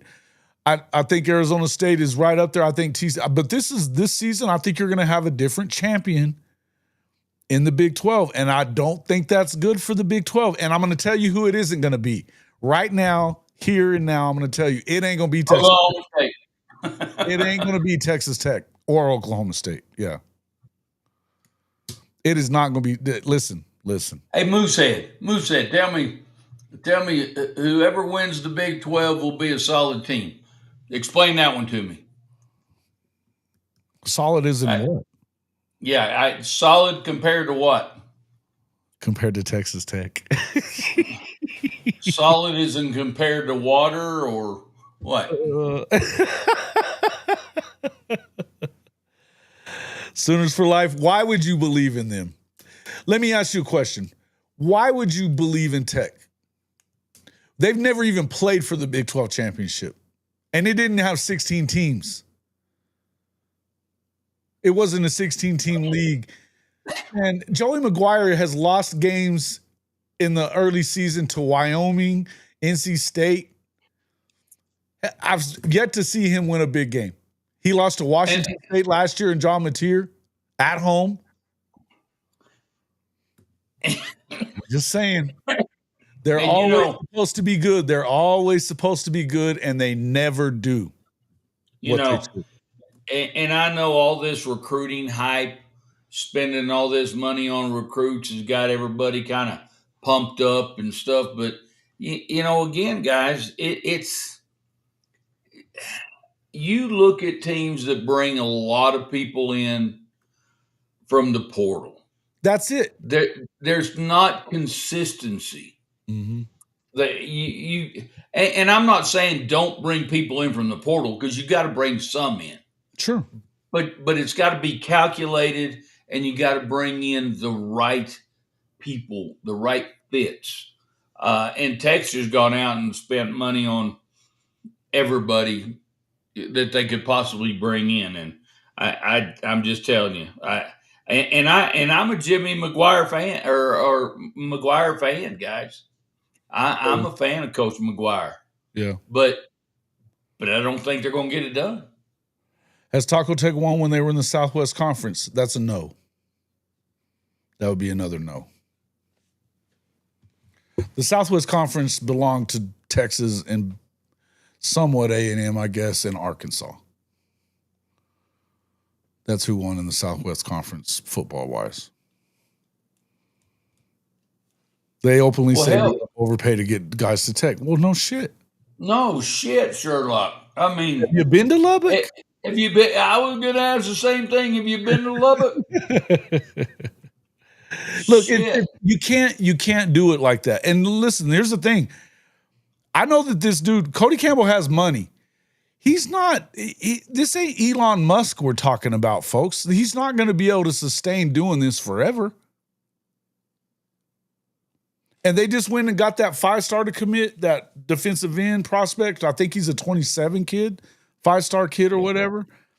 We'll see if that holds up. We'll see if that holds up. And you're going to be able to pull some of those guys. But if you're doing that, I mean, are you going to be able to pay them all? Because when you pay one guy like that, they're going to all want to get paid the rest. Yeah. And what about the guys? What about the guys that are already in the locker room? Are they going to be okay with that? Because you could fuck up your locker room real quick, overpaying these freshmen that have never played it down yet. Look, I just don't. You just got to be careful. They're going to have to show me that they can do all this shit,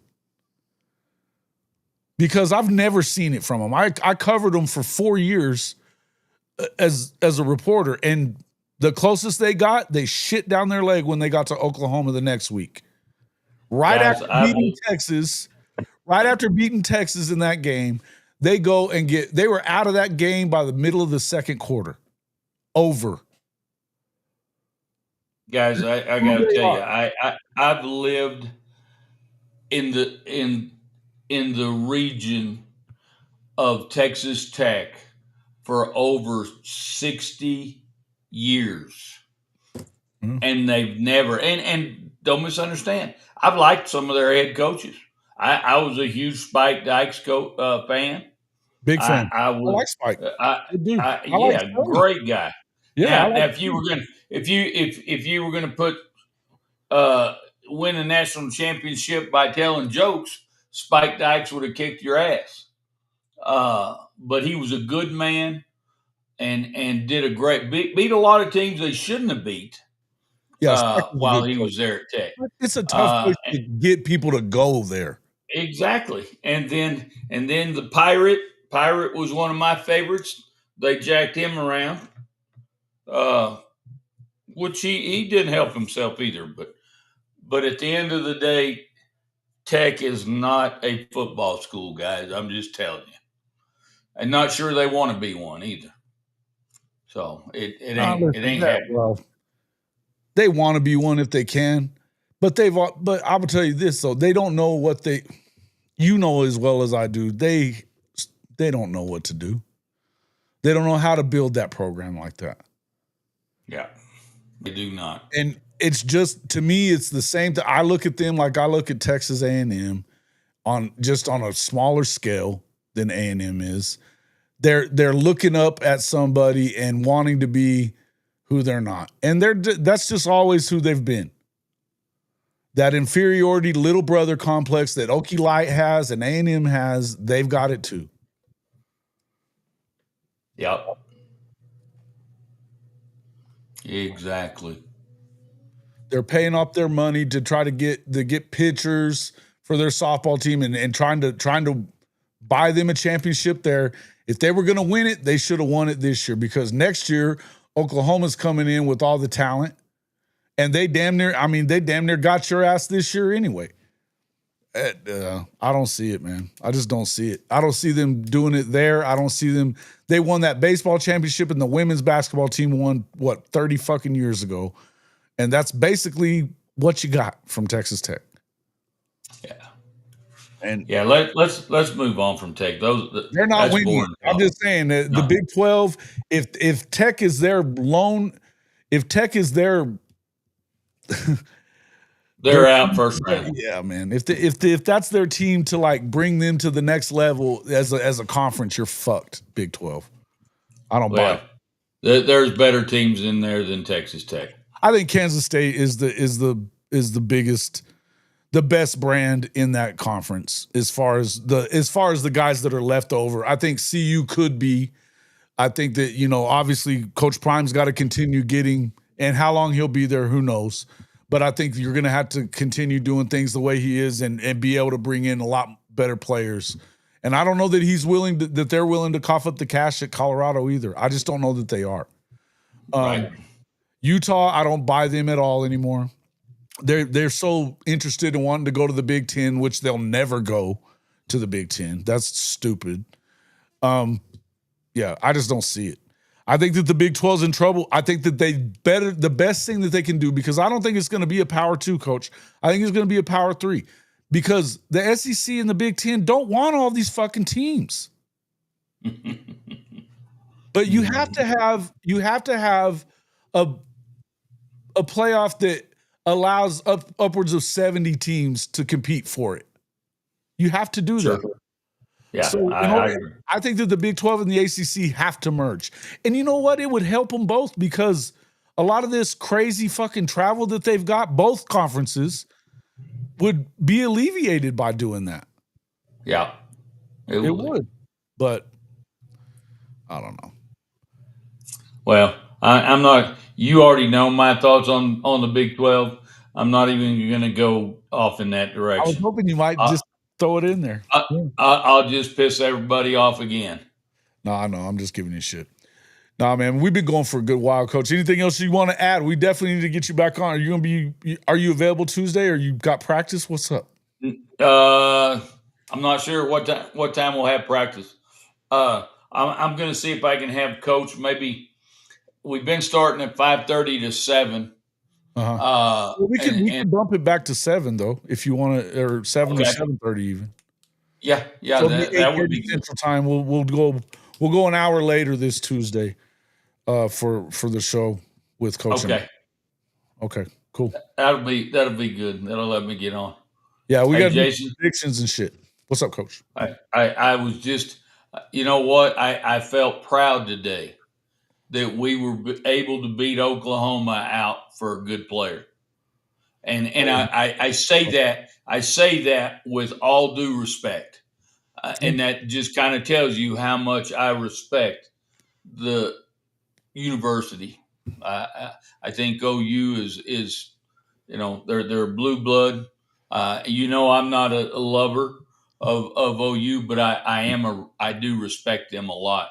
And so today getting golden was golden for me. It was good. It was big. I was disappointed in it, but I got to say that after Oklahoma won quite a few of those little recruiting battles, that I know it was pissing everybody at Notre Dame off. So it was bound to happen. And right now, I think that I'm okay with what's going on with the recruiting. I think a lot of it has to do with the fact that, look, you can negative recruit Oklahoma right now because Brent Venables is in trouble and on the hot seat. I don't think that's going to be an issue by the end of this year because I think Oklahoma is just too talented to not have a good season. I think that 9 wins is absolutely doable. I think that 10 wins is doable. I think it depends on how everything shakes out. But I don't think that they have a lot of excuses left. If you handle your business, then this recruiting thing will take care of itself. You know what I mean? And I think it will. But the other part of it is that right now they're in flux on how they're going to do it. You know?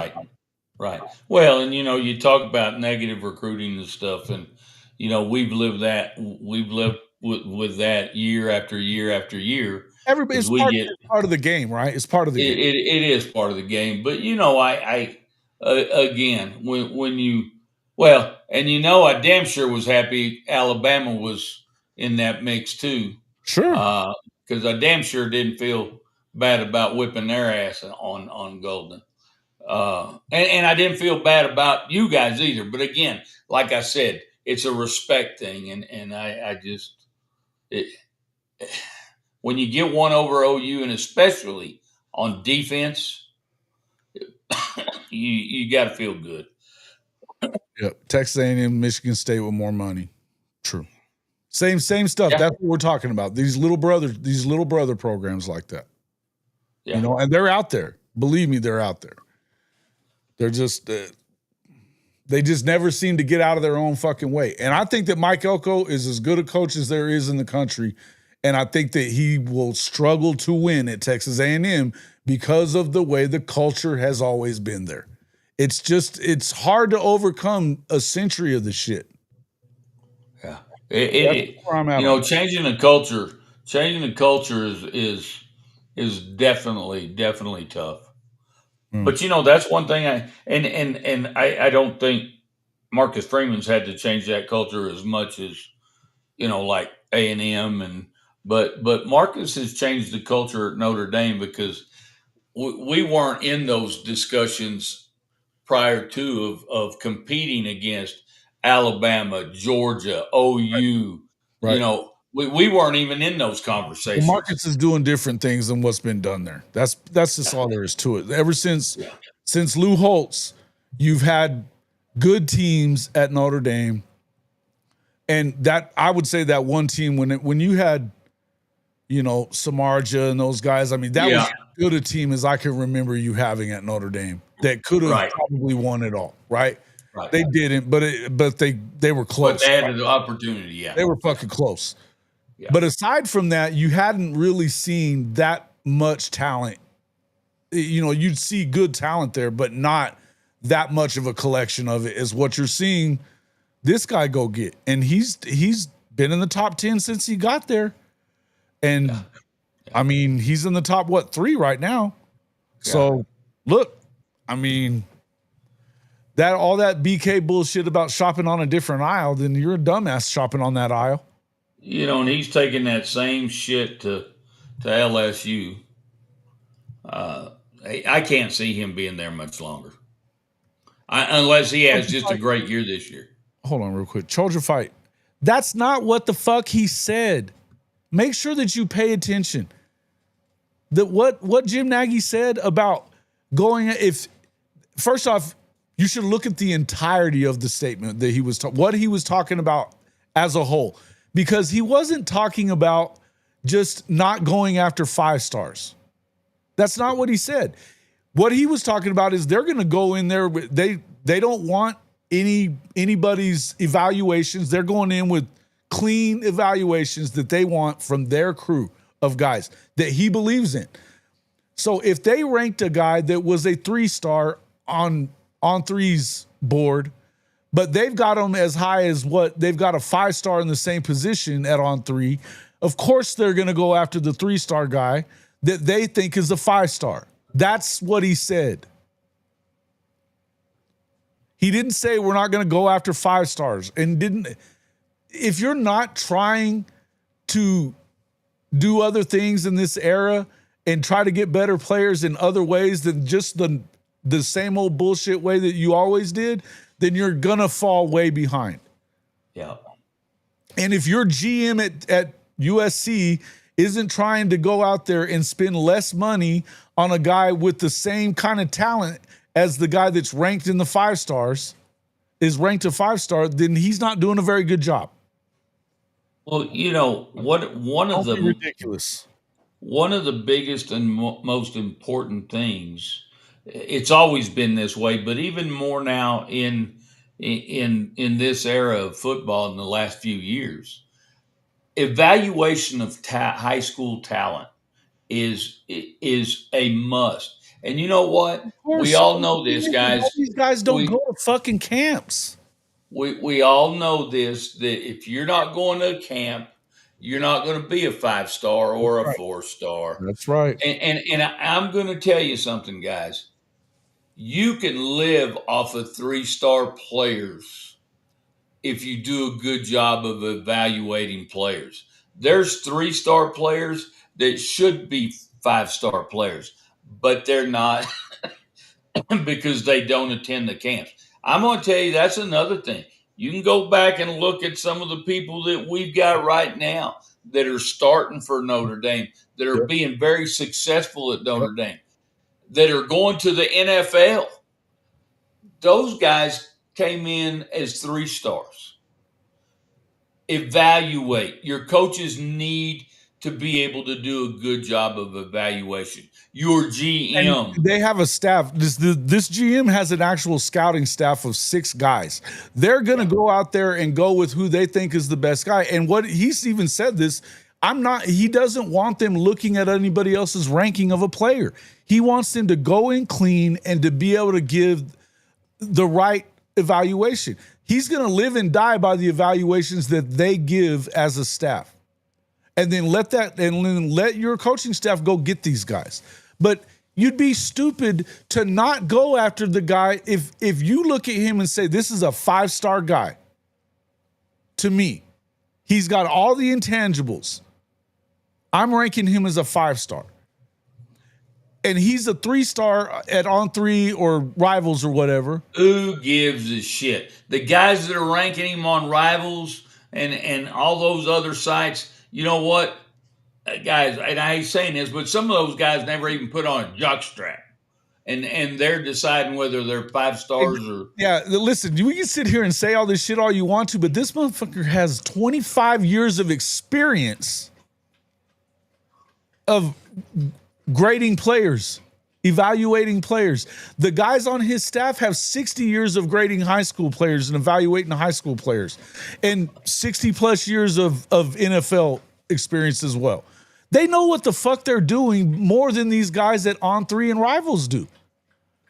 I understand that we don't want to, even some Oklahoma fans are freaking the fuck out about it because you don't understand that things are changing.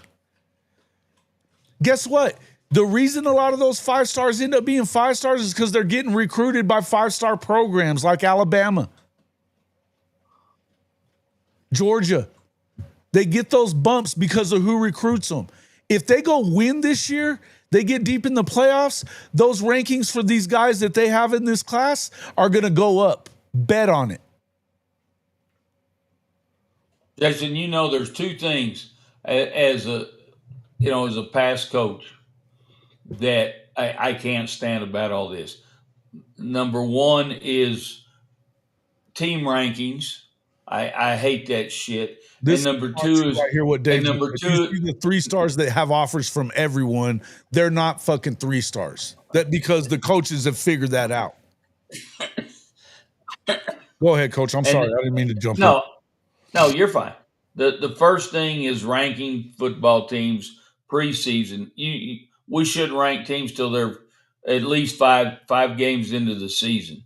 Then you have an idea of where they need to be ranked. So prior to that, it's just people blowing smoke up people's asses, and living in the past. You know, we're always right now. We're going to make sure Georgia, Alabama, all those people are in the mix, no matter what they looked like last year, no matter if they got in the playoffs last year. Doesn't matter. They're going to be there just because. And then secondly, you know, it's just ranking of players. It's same thing. It's just there's no consistency to it, and I can promise you, these football coaches that coach at that level, they know what they're looking for, and they may be a 3-star in your program, but they might be a 5-star in my program. And so again, all that bullshit ranking stuff, it's great, but it sucks. Well, it's just like what Dave said. It's all scam to get the kids who won't sniff a scholarship to go to those camps and pay. Yeah, and you're not wrong. And clicks and everything else.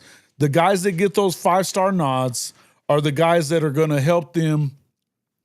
You know what? I was just talking to Jaron O'Neal over the weekend, being in Oklahoma, and he was early part of this week being in Oklahoma, and the very first thing that he was talking about how Jaden had dropped in the rankings because he had been committed to Oklahoma for so long, and that they didn't have nothing to write about anymore. So they stopped freaking putting him in the rankings. He wasn't making trips until, everything started happening with Oklahoma and Bo Bentley. Right. So these things, I mean, we've heard about it a million different times from a million different players that these rankings go up and down. Hell, think about the guy that the offensive lineman that just spurned Texas, and he was a 5-star when he was going to Texas, and he's a 4-star as soon as he picks Texas Tech. I mean, come on, fellas. Let's not be crazy about it. But that's just the way it is, man. That's just the way it is. Well, all I'm saying is that watch the ranking go higher if Oklahoma does what it's supposed to do this year. And guess what? If they win a national championship in the next few years, they will guaranteed the guys that they're recruiting, they will start going off of their evaluations instead of the evaluations of their guys at these camps. Just like they did with Nick Saban, just like they do with Kirby Smart and Dabo Swinney. This is not new. This is not new. Stop acting brand new and acting like you know so much. Trojan fight. Fuck out of here with that shit. Hey, you and haven't held on to your class yet. You haven't held your class yet. And let me say this: the talking about the Heisman stuff. I actually I think USC does have 8 Heismans. One of them was the 2005 Reggie Bush. Remember that got reinstated. You got it back. In 2024. Taking it from Reggie though, that was bullshit. I agree, but they do have 8. Yeah.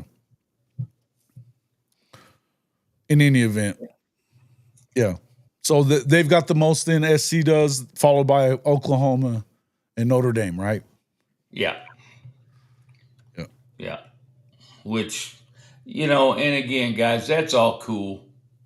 But at the end of the day, fucking natties, man. I'm looking for natties. I don't give a shit if you win the fucking Heisman. That's that's another political quarterback bullshit. I mean, that's true. It's definitely become a quarterback award for the most part. Yeah. For the most part. Absolutely. Better to have them Absolutely. committed than not, though. Yeah, listen, I agree with that. Dave, I'll tell you this much. Right now, Oklahoma's not in the greatest position recruit-wise. Although I think that, but if you look at the roster talent, it's fine. They've been recruiting fine they've been recruiting at the top of the sport since Brent Venables got to town. Better than they were recruiting with Lincoln Riley's Yeah. out. Yeah. On the whole, too. So I'm not worried about that. The guys that they have in the room, there's not a weakness on this defense. There isn't. Even the young guys, they're not showing up to be weak. So that D-line is good. Everybody's going to get to see it this year. And when you start doing that, guys like Jake Krull, even if he does pick Texas, it's not far-fetched to think he wouldn't flip. And some of the other guys that right now, they like the guy that went to Rutgers that we were so sure was coming to OU.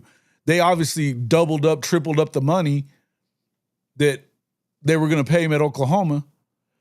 And part of it probably had to do with the fact that, Greg Schiano doesn't have to win that much to fucking keep his job. It's not the same thing. But if they win this year and they're in the playoff, it's proof of concept, boys. Yep. It's proof of concept. Okay, my brother. All right, Coach. Thanks for coming in, man. I'm going to get to... Thanks for having me. Good seeing you again. Good seeing you, Coach. Talk to you soon. Okay. Love you guys. Love you, man. Talk to you soon. Later. All right. Coach Roy Ball, he's a part of this thing. Appreciate everybody coming in. We're still holding strong at 280 people watching the show. 179 of those are on Twitter. Hey, if you're watching us on Twitter, and I know you are, get over here to our YouTube channel. Please become a subscriber. It helps us out a ton. I left it on the Twitter stream tonight. I appreciate everybody coming in. How many likes and we've got over 1,100 views. We're at 99 likes. We need one more like to get to that 100. Somebody hit the damn like button. I know you were here. I know we got people that haven't hit it yet. So come on. We need one more like. All right. I'm not even going to keep on talking to you about this stuff, Kobe. You're talking shit, full of shit.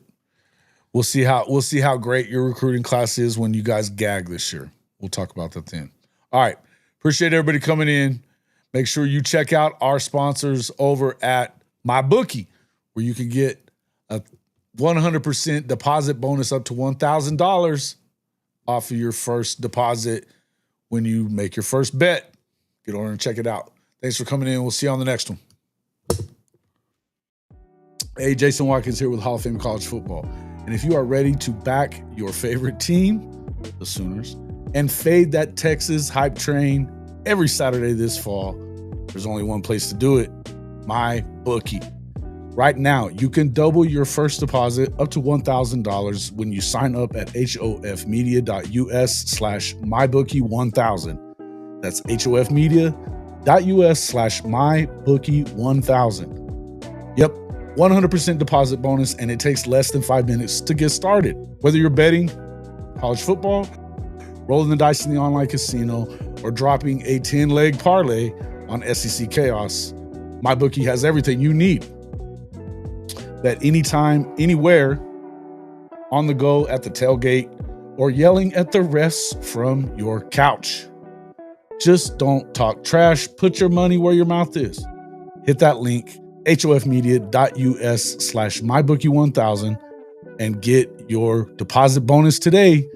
Bet anything, anytime, anywhere with MyBookie and Hall of Fame College Football.